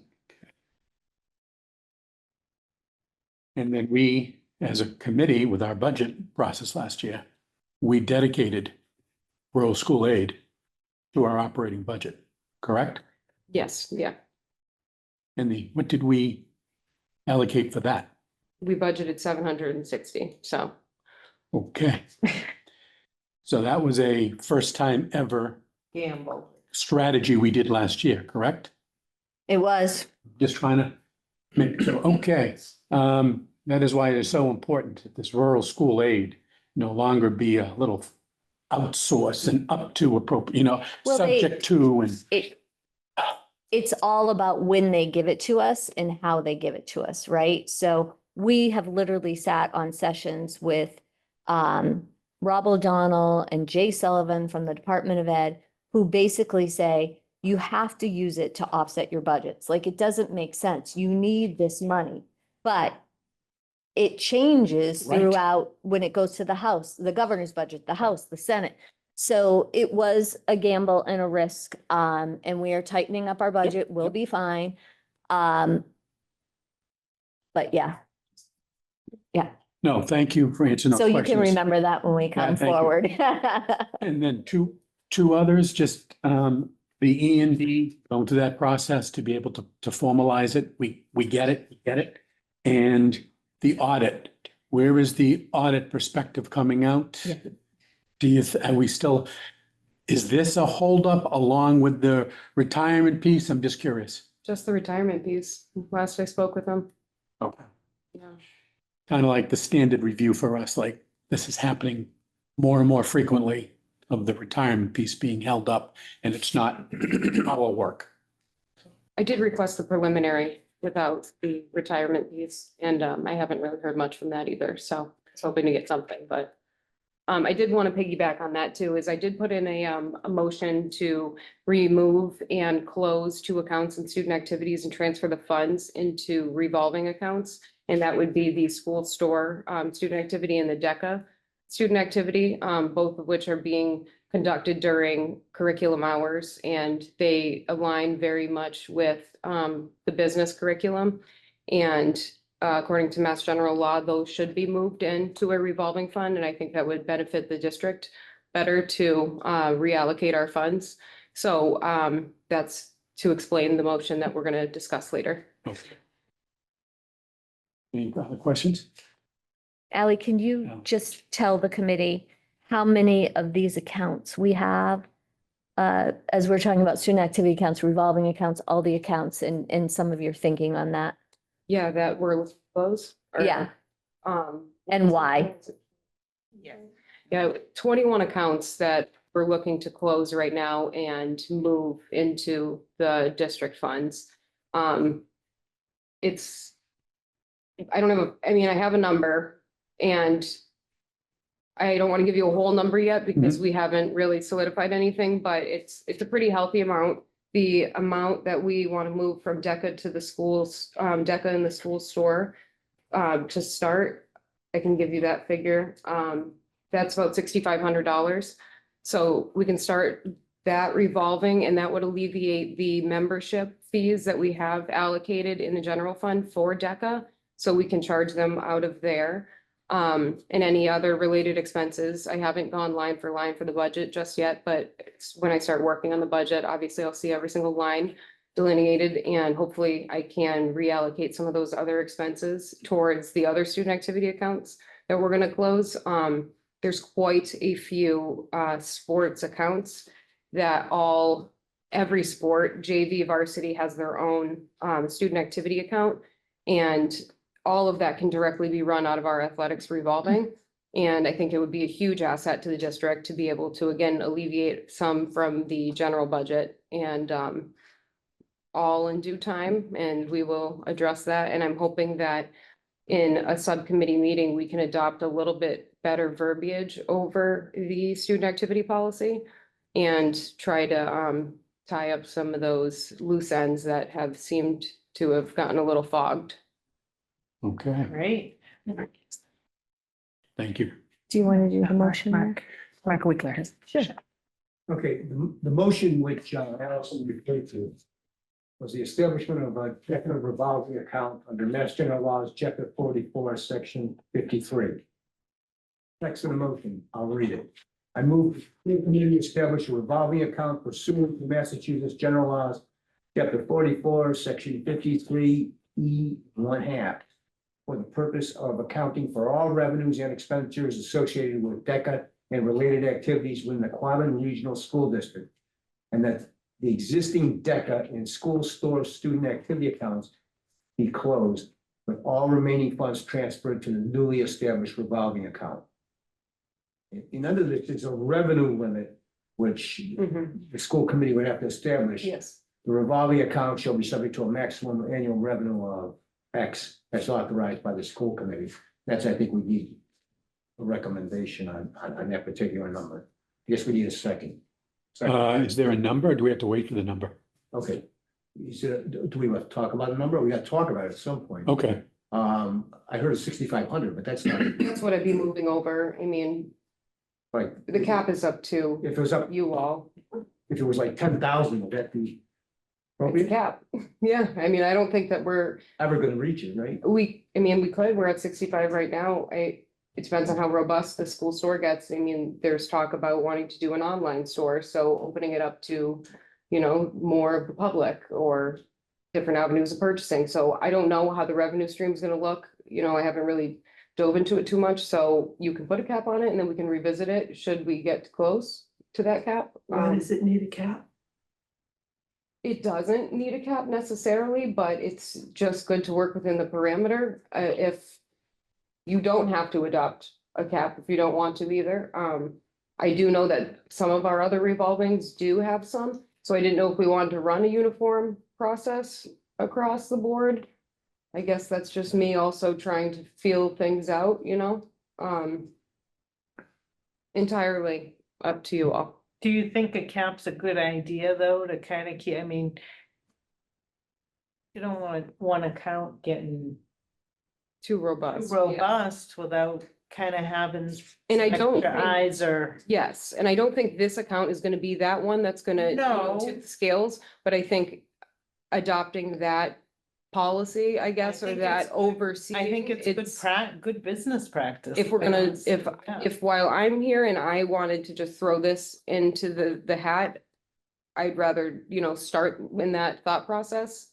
If I'm closing out all these other accounts and then moving them into another revolving and further school committee meetings, then at least we can operate under the same, thought process, but yeah. Can you just clarify? I was just trying to get number because we had a motion. I'm just trying to stay on target here. Is there a number at this moment or not? Literally, I mean, I suggested 10,000, but I mean, how quickly, if we're at 6,500, how quickly are we really gonna get to 10,000? I mean, a couple of years down the road or something, or, I mean, Historically, yeah, please. So we met with the town of Peabody yesterday, and their recommendation on our revolving accounts was your ending balance should be no more than 1 year's worth of revenue. So we're talking about the $10,000 mark. So that would mean with the ins and outs, we end at 10,000. That's what the cap means. It doesn't mean we can only take in $10,000 worth of revenue. So the recommendation is to keep our ending balance at 1 year's worth of activity, which would be, if we want, $10,000 may be reasonable when you're talking about the ins and outs, not the total revenue we take in. So I'm thinking if you don't want to do a dollar figure at this moment, you could say 1 year's worth of activity to start, and then as time goes on and we can look at them more, we can then have an actual dollar figure. so.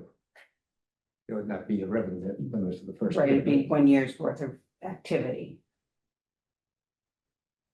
So it would be the revenue, the revolving account shall be subject to a maximum annual revenue. You get that? 1 year's. Ending activity. And we can start with that just because we'll be looking into this more. As we create new ones. So at this moment, we don't actually, some of them, we're not seeing a distinct in and out, which is why we'd like to get a better handle on what's happening in these accounts. So not too vague, just saying 1 year's. Just, right, for this, for the purpose of tonight's. Did you want me to read this again? No, just the part there. Okay, revenue limit, the revolving account shall be subject to a maximum annual revenue of 1 year's ending activity. Okay, that's the motion. Is there a second? I'm sorry. Second is Peg. I got a yes. Peg is a yes. Okay. Questions? Right, so Questions? couple things. I want to make sure I understand this. So if we have caps on some right now, it's either we have caps on all of them or caps on none of them. Because we shouldn't have caps on a couple and none, and no caps on others. I mean, we need to be consistent. That's my thought. Mhm. What does the cap actually do? So if we have a $10,000 cap on whatever, come March, we hit the 10,000 mark. We go over the 10,000 mark. Realistically, what does that mean? What do we or you have to do at that point? Come back to school committee and either get the cap raised or find expenditures from the general budget that are applicable to that revolving account. Okay, so if I've got, suddenly I'm at 10,500, does that mean you have to figure out if the school committee hasn't done anything at that point, you have to figure out what you're gonna do with that 500 at that moment? That you have to do something with it within, within what you guys do? No, it's just good business practice and it looks good on the auditor and the school district that we are using the revolving for its purpose is more so the reason to have this cap. That's pretty much the point of it. We did also learn, which I knew that there was a cap necessarily for school lunch, but you should never have more than 3 months of your revenue in your revolving account at any given time, which I thought it was a year. I was under the impression it was a year, but we learned yesterday that it was 3 months. So we've been doing a lot of speaking with other schools and figuring out their processes and trying to adopt different language from how they oversee their policies. And that was just one of them that I noticed. We had a cap on a couple of them, and I thought it was a good way to carry into closing out these accounts and starting new ones too. Now, do they have the school? Okay, let's get Oh, we back. good? I'll repeat the question. So the people you spoke with, do they normally have caps? Do they have caps on their accounts? Yes, They do. our Peabody did. They have a beautiful setup as far as their revolvings and how it's advertised. I should have brought the manual with us, and it's something, I keep saying this since I saw it online, I was like, we should be Peabody. And it's this beautiful outlined notes of intent, how this revolving is supposed to work. And the point is you adhere to this notice of intent. We should also have on paper, and it tells you where your revenues come, where your expenditures come, what's your anticipated revenue expenditure for the fiscal year, how last year looked. It's very well outlined and what you intend to alleviate from the budget, or it's very clear. And he seems a very knowledgeable man to model this after. So yeah, we took that and carried that through. So I don't see a problem with caps, number one. And number two, I kind of like the idea because if we hit a cap, then the school committee is involved and it's like, okay, for this account, where we're at, what do you school committee want to do? As opposed to if we don't remember the language that we're going to put in, just like a yearly thing or whatever it is. How do we know? Revenue. Yeah, how do we? To start. Start to let them get. And this will have to come back. All right. Alicia. Make sure you understood. Okay, Alicia? I think one benefit that I see for student activities, kind of especially to have a cap too, is my perception of it is that it will actually encourage the adult who's responsible for that activity too, to make sure that we're actually spending the money on the kids that earned the money as well. So if we're thinking about like DECA and they're going to the competition, like we're making sure that they're spending that money on the kids that are actually there and not just letting an account grow and holding on to money and not spending it on the kids that are currently in that activity as well. Okay. So a motion, seconded for discussion, and it has to, you said to start. So we're gonna revisit this. Yes. When do you think? I probably have something a little bit more concrete by the next school committee meeting. Sounds good. Any other further questions? Roll call. Dr. Allen, This is that motion? Yes. Yes. Okay, yes. Mr. Marsh, Yes. Mr. Deschamps, Yes. Mr. Willannon, Yes. Ms. Kelly, Yes. Ms. Garvey, Yes. Ms. Chamberlain, Yeah. Ms. Mott, Yes. Mr. Moncourt, Yes. Mr. Wiggler, Yes. Mrs. Thompson, Mr. Nutter, Yes. Mr. Chairman. Yes. Jill, we're on to you. So I only have a couple of things and I can go relatively quickly. There are links to the special education determination status that Shelley referred to earlier. We're working on this project together. One of the things when we went to the training that they made clear is you can't address special ed without addressing general ed. So like, it's definitely a team approach. You can look at the determination and kind of see where we are deficit. Again, it's, a work in progress. And then just also, this is a monitoring year for us, an on-site year, so we're going through one of our, it used to be called TFM, they've had several names for it over the years, they've changed it now to IMR, so that's Integrated Monitoring Review. They're really focusing on a lot of special education stuff, so I also included the preview checklist, so that you guys can just kind of see what information they're looking for from us this year. They'll be on site in March, the week of March 3rd, they'll be on site, kind of doing our records review and interviewing staff. And that sort of thing. And again, that's happy to answer any questions you may have, but Oh, good. So the integrated monitoring review. yeah, it's on the way. Okay, and then we'll see that report and everything else, and then everything like that. Okay. Anybody else? And then Director of Athletics? We're in between seasons. We Okay. finished out a very strong fall season. And we're in between seasons right now. I did forget to mention in my report that we met, this week's a bit of a blur, so I'm gonna say Tuesday night, I think, with North Brookfield regarding the tuition agreement. So Deb, Mark, myself attended. There were probably about 25 people in the audience. We presented first, Quabog presented after. We shared sort of what Quabbin's all about. They had they had asked us not to bring numbers. I think that, in hindsight, they probably wish they had asked people to bring numbers, but they sent us an email. They want to have a meeting with us where we can talk what we would charge for a tuition agreement. So we're going to need to pull our committee together again, maybe even next week if we can, to land on what we're thinking. Did you listen to Quabog's? I did. Yeah, we did. And? Okay, don't, that. No. Don't read too much into that. Yeah, no. Read some. So Better than that. here's the thing. Quabbin has way more opportunities for students than Quabog does. Does Quabog do some things really well and different than we do? Absolutely. The sizes of our schools are very different.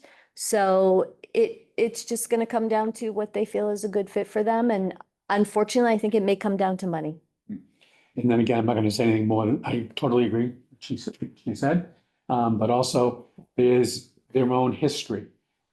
The North Brookfield Quabog thing of what they did recently. So I don't know if that's a cold temperature, a warm temperature, or we did our due diligence. Superintendent did in regards to what we offer.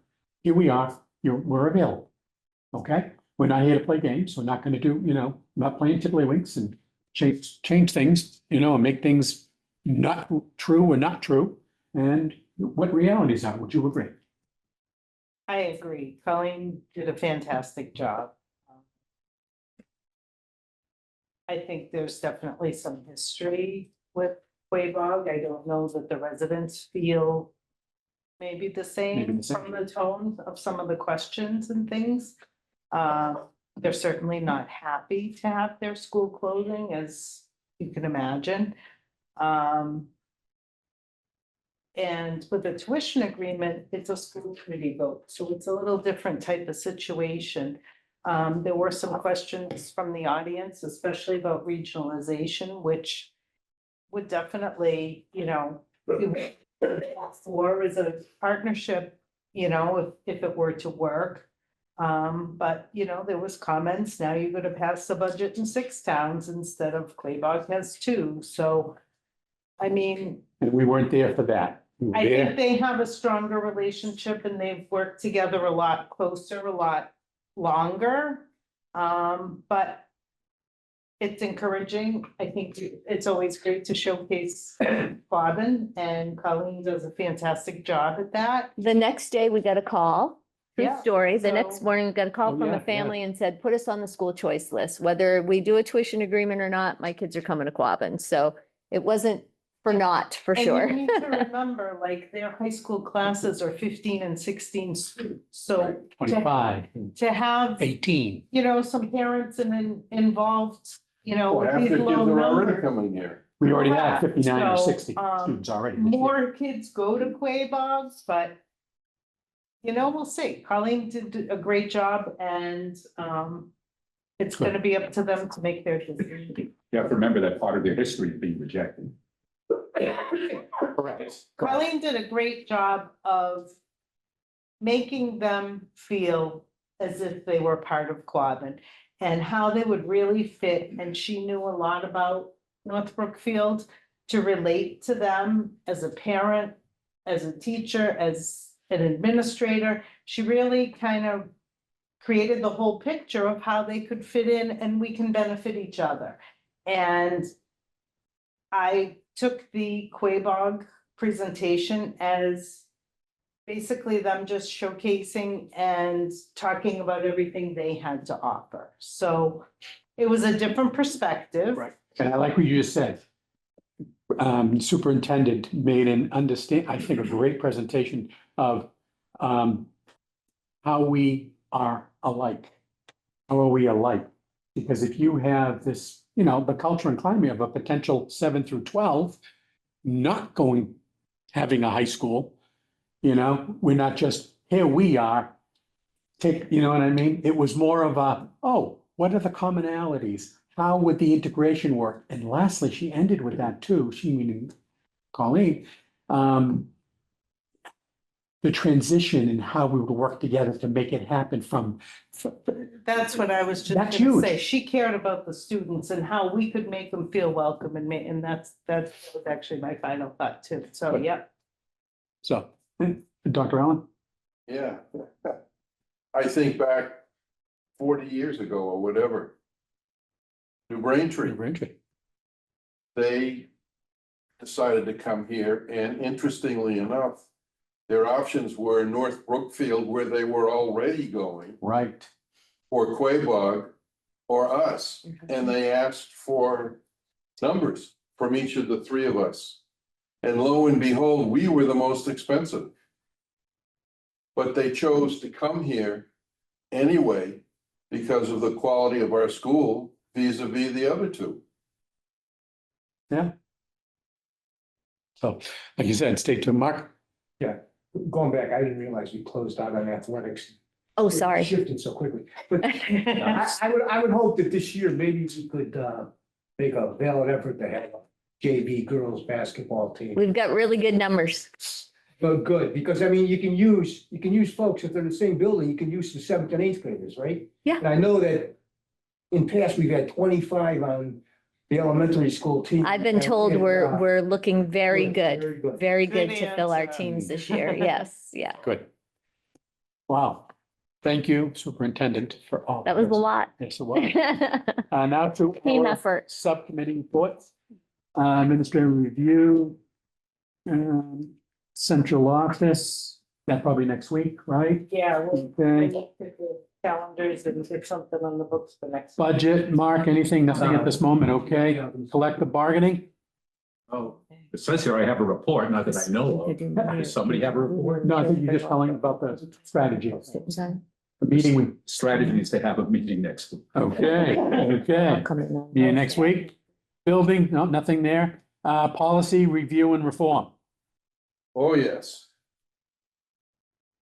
We have, I'm gonna make a motion. GBEBC, JJE, KBE, and KBG are all on the table. To be, and I'm making a motion to take them off the table and accept them in this meeting tonight. Second. Okay, any further discussion? Roll call. Please. Dr. Allen, Yeah. Mr. Marsh, Yes. Mr. Deschamps? Mr. Deschamps? You can wave and okay. Oh, there you go. Yes. There you go. Yes? Yes. Mr. Willannon? Yes. Ms. Kelly? Yes. Ms. Garvey? Yes. Mrs. Chamberlain? Yes. Ms. Muck? Yes. Mr. Moncourt? Yes. Mrs. Thompson? Yeah. Mr. Nutter? Yes. Mr. Wiggler? Yes. And Chairman Brophy. Yes. Okay, the ones we talked about this meeting. Our friends at MASC. Promulgated. ECAB, access to building and grounds. And KI, visitors to schools. There's a few changes. You have those policies in your packet. Walter had talked about these with Kevin and came to talk a little bit about those. And I'm making a motion. We put these on the table for adoption at our next meeting. Second. Second, okay. Any further discussion at this moment?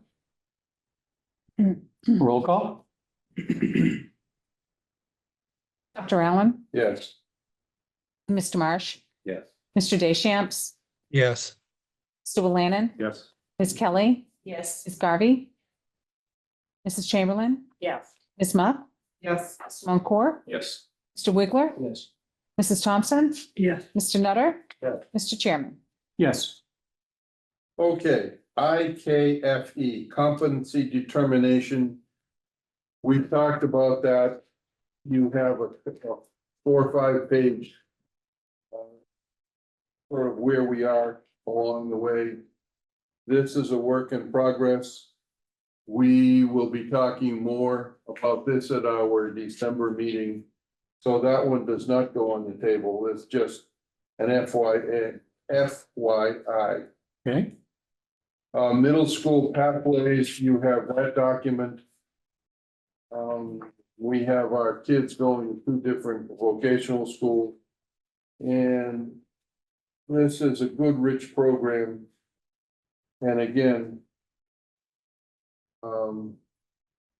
this is not for an adoption at this point. It's ongoing discussions, it's ongoing work. We're gonna put this in the student handbook, the middle school pathway policy. Okay, Yeah. good. MCAS results and next steps. I think we've spent enough time on that one. The other thing I want to mention is we're still working on this Sunday morning business about being able to come in. Colleen did a very nice job of surveying the coaches and the teachers and the kids and so forth to collect some information. And she came up with something with a plan that I think we're in general support of. Alicia did a nice job, very nice job of going through, coming up with some refinements on that. I think we're looking at 11 o'clock Sunday mornings rather than what it is now. It's, I think, 1. Yes, 1. as I said, it is, used to be, anyway, we're looking at going to 11 o'clock until about 6 or 7 in the evening, and so, and not every weekend. Very occasionally, the athletic director and the superintendent needs to be informed and approved and so forth. So again, that's kind of an FYI. We will deal with that in our meeting in December. And then I think we'll be able to finalize it at that point and then bring it forward to you. And Lee? Yeah, just one or a couple of points. Apologizing first, I wasn't able to make those meetings, so I wasn't involved in the conversation. I just want to point out that the language in that, and we did this in 2003.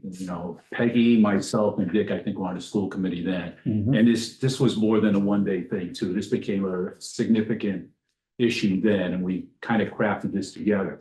But we have language in there that talks about, we have the Sunday thing that That's the key part. We have language in there that also talks about giving the kids at least one day off during the week from practice. Yes. And when we did it way back when, my recollection was we kind of melded it together. But it really, the more I read this, the more I think it's two separate things.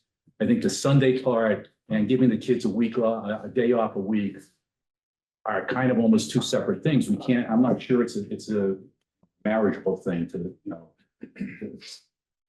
it's sort of like we're looking at two different things. Is our plan to get the kids a day off? Then we need to address that. Is it a plan to, okay, do we still keep Sunday mornings open? And then I think we address that. I think both of those have to at least be approached separately. Okay. I really think that, and I'm speaking from somebody who coached for 40 years, and I know Peggy obviously has done a lot of coaching too. I've never 60 years. Oh, I've never met a coach that has said, oh, gee, I don't want another day of practice. Coaches want as much practice as they can get, and if they can get more, somehow they'll figure out to get more. And I think part of where we sit is to sort of say, okay, we know what you want, we know what coaches do, but we have to think about the kids. And I think I think that's part of it. And I know our coaches do well. I know the athletic director, it's fine in what they're doing, but we still kind of have to be, part of the screen to say, okay, we know what you guys want to do, but this is what we have to And consider. for the then you're kids. doing that in a couple of weeks? Yes, Okay, first Monday in December. so an FYI on that, thank you. Good. And I think we're taking into account what you're talking about, Lee. Yeah. Alicia has addressed that, and Have you seen the most recent draft? I don't have the most recent draft. We didn't include it because we No. said we were gonna talk about it then, but Okay. Yeah, and we, like, we're definitely looking at that. It's like, we need a day. But we understand stuff happens. There's weather, school gets canceled. If it needs to be a makeup, then these are the conditions under which we would allow that to happen, more of a discussion. So you guys are working on it. So, okay, the next meeting. Yes. Thank you, Dick. Good. Let's see, student services. Yeah, Deb's gonna talk to me, but we met tonight. We had a good meeting tonight.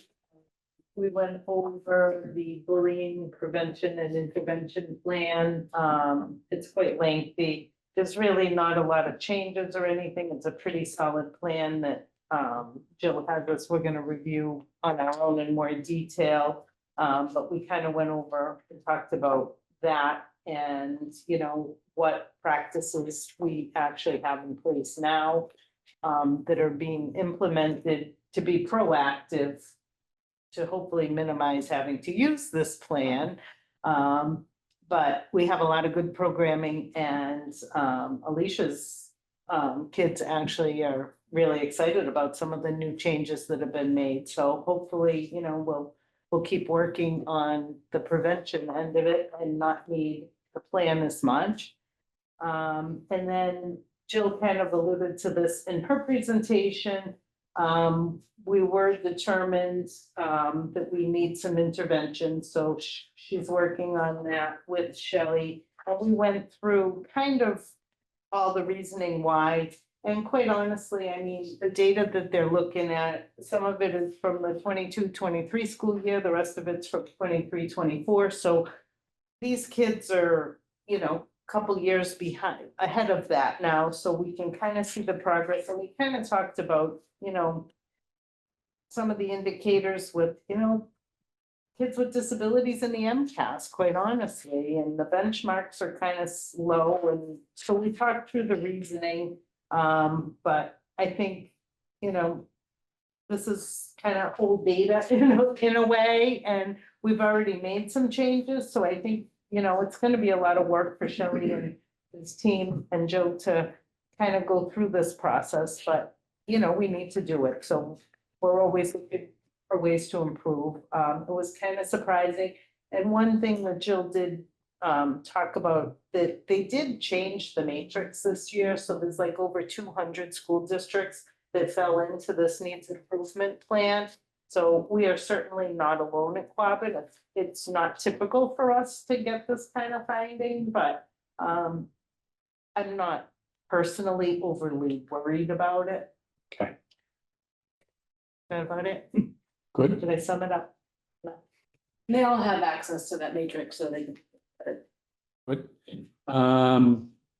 The regional agreement, there's a, Yep, as Colin mentioned, we finally have one approved by Desi, and then we're gonna have a meeting on December 4th to hopefully review it one more time with everybody and send it to the towns for their vote. and what time? 6 o'clock. Call a special town meeting to vote on. Yeah, each town. Or we can do it at the annual. Oh, we town can do it at the meeting. annual. Okay. Any public comment? Think we. I hope not. Any we heard? Oh, Miss Claire would like to say something. Claire? Fine, thank you. Okay. Yeah, right, we had that introduction. They couldn't just wait. I No. think they said they were going to know that. I thought so too. Yeah. They were what? Watching School the committee water. concerns and comments before I just go to Dr. Allen and then Walter. Hardwick.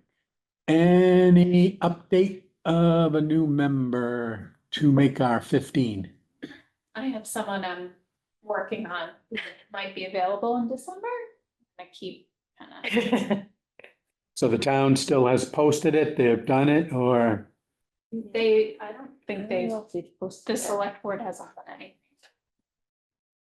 that I'm aware of. We can reach out to them. Okay, just quick. Dr. Allen? Yeah, two things. We heard about Shrek. I went, it was great. It was 3 hours. And those kids, to have learned their parts, 3 hours worth. Now, I saw the last of the 4 presentations. So one assumes it gets better as it goes along, but not necessarily. But it was terrific. And our music department, Tony Brown and Julia Tuttle. Julia's a superstar. And I don't know how many know, but she was very happy to show me. She just got engaged. So, and the fellow, I know the fellow, he's a good guy. He's a music teacher from UMass Sax guy. Teaches in Gardner, but he also teaches some private music lessons here. The other thing I wanted to talk about, as I mentioned to you, was Francis Gromelsky. He was a longtime school committee member. He was Mark's predecessor. Right. Sort of in the pairing with me for close to 20 years. Classmate, high school classmate of mine. Which gives me pause, I have to say, is probably half my class is gone, maybe more. Good basketball player. But very dedicated to the town, just a good, fine person. And I can remember when we were in our late 20s talking with him and he said, you know, those old guys running this on the boards in this town, we get new blood, I'm gonna run for selectman. Part of the humor of that to me, as I reflect back, is the grandson of one of these old guys he was talking about is now a selectman in Barry. He was a legislative aide, Bob Wetmore and Steve Brewer. He was a judge for close to 20 years. And he tells a story about he was being interviewed by Governor Mike Dukakis. And Dukakis's aides kept coming in and saying to God, you know, you need to come, you get these, he said, I want to talk to Gromelsky. I'm having a good talk with him. But in business law, he was a judge on business law. And when he left that, he was up in Athol, redid the train station, that was his headquarters. And he had this wonderful program where it was personal transportation. People needed rides to get to work, low SES, low income, minimum wage. I needed to get to the doctors, the hospital or whatever. And he set up this whole wonderful system to help them do that. And I was talking to his son a week ago. And it caused me to think about the last major presentation. He sat in your seat. We were sort of on either end of this. And he said, there's a time to come and there's a time to go. And I've had my time on the school committee and I'm making this announcement now so that somebody who wants to run knows that they, that the seat is going to be open, and I hope this will encourage somebody to run for. And when I talked to his son, he was saying, he went to a hospital and he came back home and he said, this is my time. And it just caused me to think about time to come and a time to go. And I would go by and visit with him 3, 4, 5 times a year. We talk about school and town, and he is still very interested. A major player in the Democratic Party would go to the state conventions and all that sort of stuff. But he's somebody I'm gonna really miss. He was just a fine person, very caring, very town oriented. You always knew when he was in the room. You certainly did. You certainly did. He was a large physically, but a larger presence. Yeah, just to make a point, Mark, that this building, he was the chair of the subcommittee to put this together, and I was on the committee, and we got the drawing out, and I remember we had the meeting, and he puts the drawing out on the table, and he's looking at it, and he says, there's I just don't, something I don't like about it. He says, Lee, what do you think? And I said, it looks like an army barracks, because it did. The original drawing looked just like an army barracks. He said, exactly, we're not accepting this. And so that's when we got the architectural setup is the way it is now, but Wow. yeah, he was a good guy. Very smart man. Yeah. Yes. Wow. Thank you for doing that. Well, So, follow on with the Shrek comments. I brought my granddaughter, she's almost 4. And she's taking dance lessons, and while the players were dancing, she was dancing in the aisle and stuff, and she really liked it. She was fascinated for about an hour.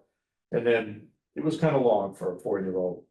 So she got a little crazy at the end, but at the very end, some of the actors came out and came out the door right where my granddaughter was, and she went over to them. She's not bashful at all.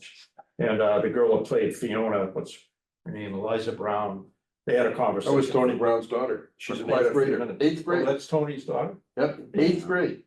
Really? Yeah, wow, she was really good. And then August Bellarose, the one that was Shrek. He also talked to my granddaughter, and so she really had a special time. And the play was fantastic. I mean, the songs, the dancing, the choreo, everything was choreographed really well. It was well worth it. Yeah.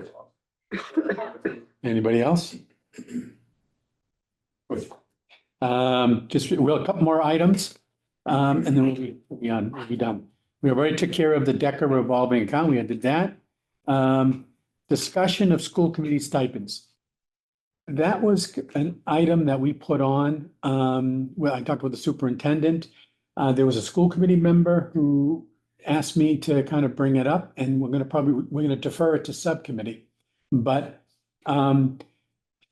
with the budgetary constraints that we've had this past year, even from our, we've made changes, we've done changes. When we start talking $35,000 and cutting what we cut last year and everything.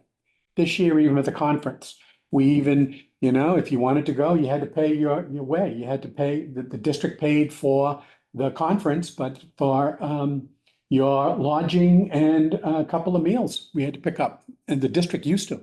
So it cost, and that's okay. We get a stipend, all $500. And Walter kind of said, some people put them in scholarships, some people take them. Do we want to eventually give it to folks if people want them or not? So we need to look a little further on the stipend for language and procedures and process anyway. It's been around for, historically, I gather like 30 years, this stipend has been. But then we make sure that you're covering all the legal bases and where it's supposed to be or not be. So is there anything else before I kind of say it should go No, to just- subcommittee? You know, it was funny, the night I went to the National Honor Society presentation. My wife always, I leave for something, she always says, go have fun, and I said, well, I don't know about it's fun, but I said, we do it for the kids. Right. And I think we all do it for the kids. And, we don't do this for a stike. Right.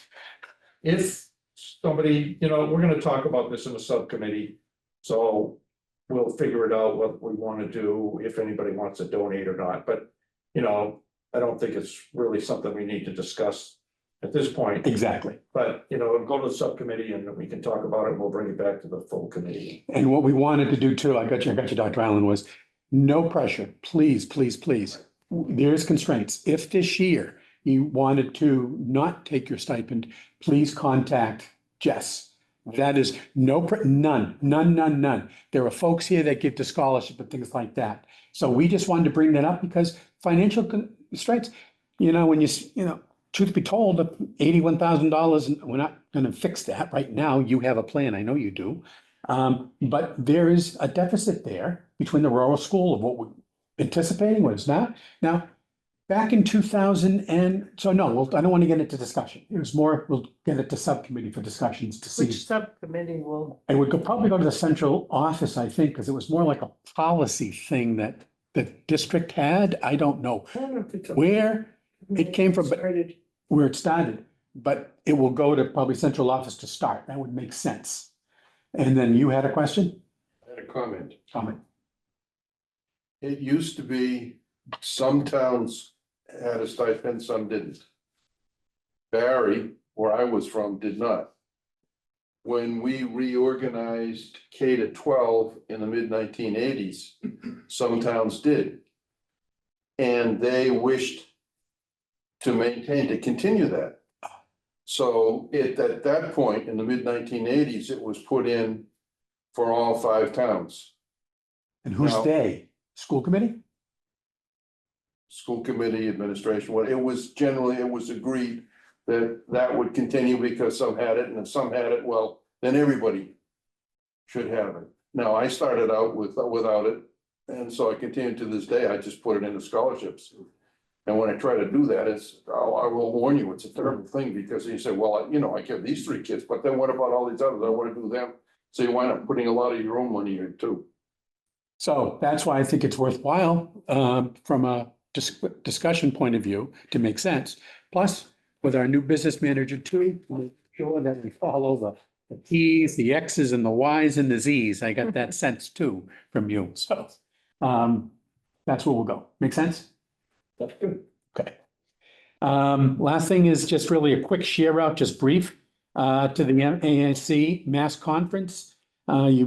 You're a committee that supports us to go there, so I thought we always put it on the agenda now. If anybody wants to make a comment, we can make a couple of comments and then we can wrap up to close the meeting. So, Jessica was kind enough to reprint this article here that you all have in your packet or on the drive. That really represents one of the sessions we went to. It really describes kind of how the session went, and we do several of them. I did one on regional school finance, a legislative update, MSBA processes, AI, and why rural schools matter. And I'd like to talk just about a couple of those, the AI in the rural schools. So the AI one, they had, they came up, it was a long session, but they had some points that they wanted us to take home. And one of them, there's a whole list of them here. So they said parents have a duty to monitor and guide AI use by their children. They say, and they didn't cite a study, but they say the rise in social media use coincides with the decrease we've seen in scores in schools. Whether that's true or not, I don't know. It seems to be related, but I don't know. It says, beware for your children, beware of AI companions. They're imaginary friends kind of online, and they can do a lot of damage, and especially kids who are depressed and because AI tends to replicate whatever you say to the AI, it comes back to you with sort of confirming messages, so. Says to compare AI generators for different answers to the same question, so you got like OpenAI or Copilot, DeepSeek, all these different generators. You know, they don't all give you the same answer to the same question, so, you know, it's good to do that. Expect AI to get better. Teachers need more AI training with a slow rollout of a select group of admins and department leaders than the full teaching staff.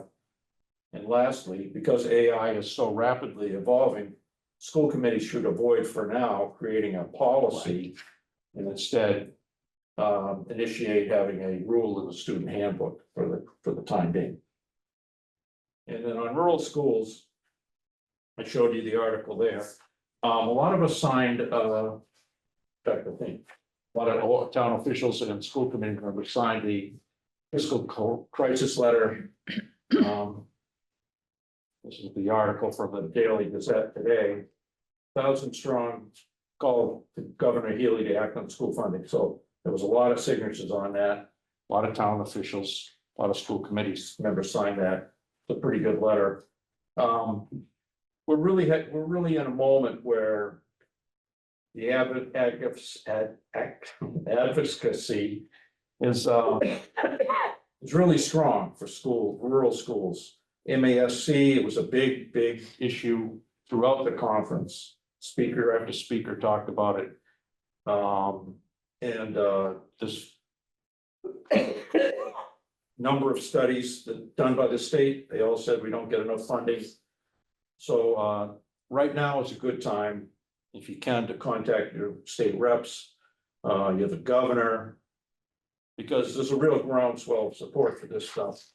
So I think we have a moment in time where we might be able to get some changes to Chapter 70, maybe full funding for rural school aid.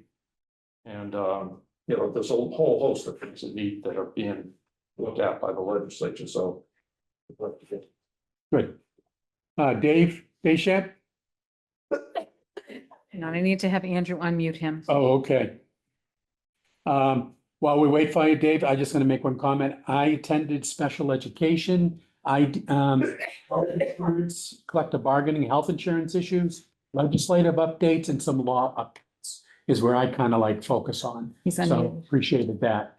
Thank you for those opportunities because that's our work that we do, and I appreciate it, part of our committee to learn together and also what is important, not only in the special education world, but in our curriculum world and in our legal world. Dave? Yeah, Walter did a great job summarizing a lot of the things that I went to too. The one that I just want to share out is the one that was current issues and developments in education law. And what was really neat was I felt really good that when I sat there kind of undecided about what to see or to go to, the superintendent acted as a teacher and said, why don't you go see this one? And it was very helpful because it kind of focused on, but it was very well Such a nice way of organized. She putting did it. it in a very gentle way, but she got me Very going. gentle. And she asked me to specifically look into the case law around Mahmoud versus Taylor, and that's that law that allows parents to opt out of certain curriculum presentations that they have religious objections to, and exactly what's going on with that at this point. There were a couple of things. The courts have already found that a parent can request to opt out based on religious beliefs, and there's a strict standard where if a parent is going to ask for their child to opt out of a particular curriculum presentation, they have to have it has to be very specific about what exactly in the presentation that they object to. The overarching idea is that trying to get the parents to yes and the school to yes. It's a way to avoid litigation, and it's a way to reach out to the parent and show the parents that you're trying really hard to meet their child's needs, and help them get to where they want to go and still maintain the integrity of whatever you're trying to offer them. So I know that's kind of confusing, but the important takeaways I got out of this was that it's really important for the administration to take control of any kind of interactions that may occur with the parents. The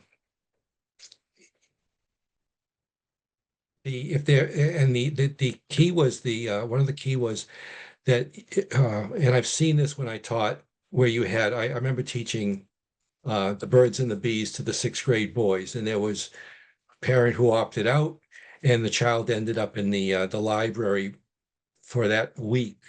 And that's really not something that they would endorse. You have to provide, school has to provide meaningful instruction that complements in some way what the child is missing in class. And it's all about time on learning. That the accommodations need to be devised by the administration and not by the teacher. That was one thing. The accommodations have to be specific to the situation, and that's what I just mentioned. There was a question about older children, especially high school age students, 17, 16, 17, 18, who might have a different view of things than their parents, and who they may object to their parents trying to limit their ability to interact with the curriculum that's going to be offered in the classroom. And the law says that the parent is the final authority as far as opting out. You can't take a 17 or 16-year-old student and allow him or her to dictate what he or she wants to participate in if the parents object. And one of the last takeaway is that the school committee should not, it's just what Walter said about AI. The school committee should not be in a place of developing policies around opting out of curriculum. And the rationale is that for every, that you can't possibly anticipate every scenario that could come your way. It was so you didn't want to generate a policy that you're going to stumble over or have to revisit and update every time a parent comes at you with a different complaint. And I was thinking about this today, and that if you've got 25 kids in the classroom, they go home to 25 environments where there may be 25 different value systems going. So you can't possibly anticipate what's coming at you. So the idea was to stay away from making the policy. However, they did recommend that you put whatever the opt-out procedure is, you put it in the handbook so that the students and the parents are aware if there is a question or they want to talk about opting out, that there's a procedure in place, and that it's the administration's responsibility to manage all this, not the teachers. So that was my major takeaway, and I really appreciate the fact that we went together, and I had discussions with the superintendent of Amherst. We had discussions with the superintendent of Nantucket. We listened to the superintendent of Mohawk speak. We had a very, very interesting young lady who sat with us in numerous meals. She got to sit at the cool person's table because we had the cool people table in the conference, and she had a lot to share, and she really accessed Mark's expertise around interviewing for a superintendent's position. That she's on the school committee, and they were going to interview a superintendent, and she really spent some time picking Mark's brain. So it was a very, very beneficial conference, and I really enjoyed it, and I really appreciated the opportunity to go. Thanks, Dave. Dr. Allen? Oh, go ahead. Colleen, do we get opt-outs? Yes. We've had one this year significant already. amount, or just kind of? And how about like grade levels? I mean, generally, yeah. Ours was at an elementary level. Most recently. Yeah. I have a very different level of perspective on this. When we go to these sessions and we get together and we talk about what we heard and all, we all agree, those are things we've dealt with. Those are things we've talked about. Those are things that we've tried to do something about. And it becomes clear to me, our school committee, vis-a-vis most school committees or many school committees, is cohesive. Cares about the kids. That's the point. We don't have factions here. We just don't. But when we have a disagreement, it's always, well, I think for the kids, this would be best. Well, no, I think for the kids, this would be best. And then we work it out. So the ethos of this school committee, I think, is significantly different than what we find when we talk to school committee members almost on any, wouldn't you agree, Colleen? I do. Yes. Yeah, so it's a real kudos to the quality of the people here and the reason that they're here. And I want, that's what I see when I go, and I wanted to make sure that everybody here sort of understood that. Good. Colleen, last word? Anything? Nope. Some schools can't even get their school committee members to go with them to the conference. So Yeah. we see a lot of superintendents who attend by themselves because the school committee members, and I mean, people work, so no judgment on that, but they wish they could have school committee members there with them. Good.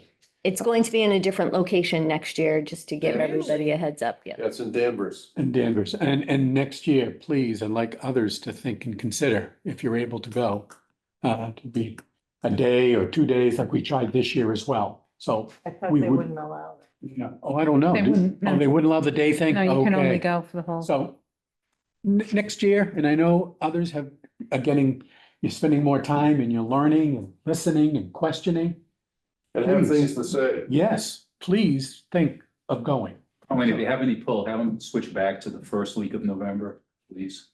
Oh, is that what it used to be? Yes. It's So, yeah, always always- after elections. Really? That Always would after be, elections. that Screwed up would my be plans this great. year. Yeah. Right. It did. Good, there's no executive Move to session. Move to adjourn second, and good evening.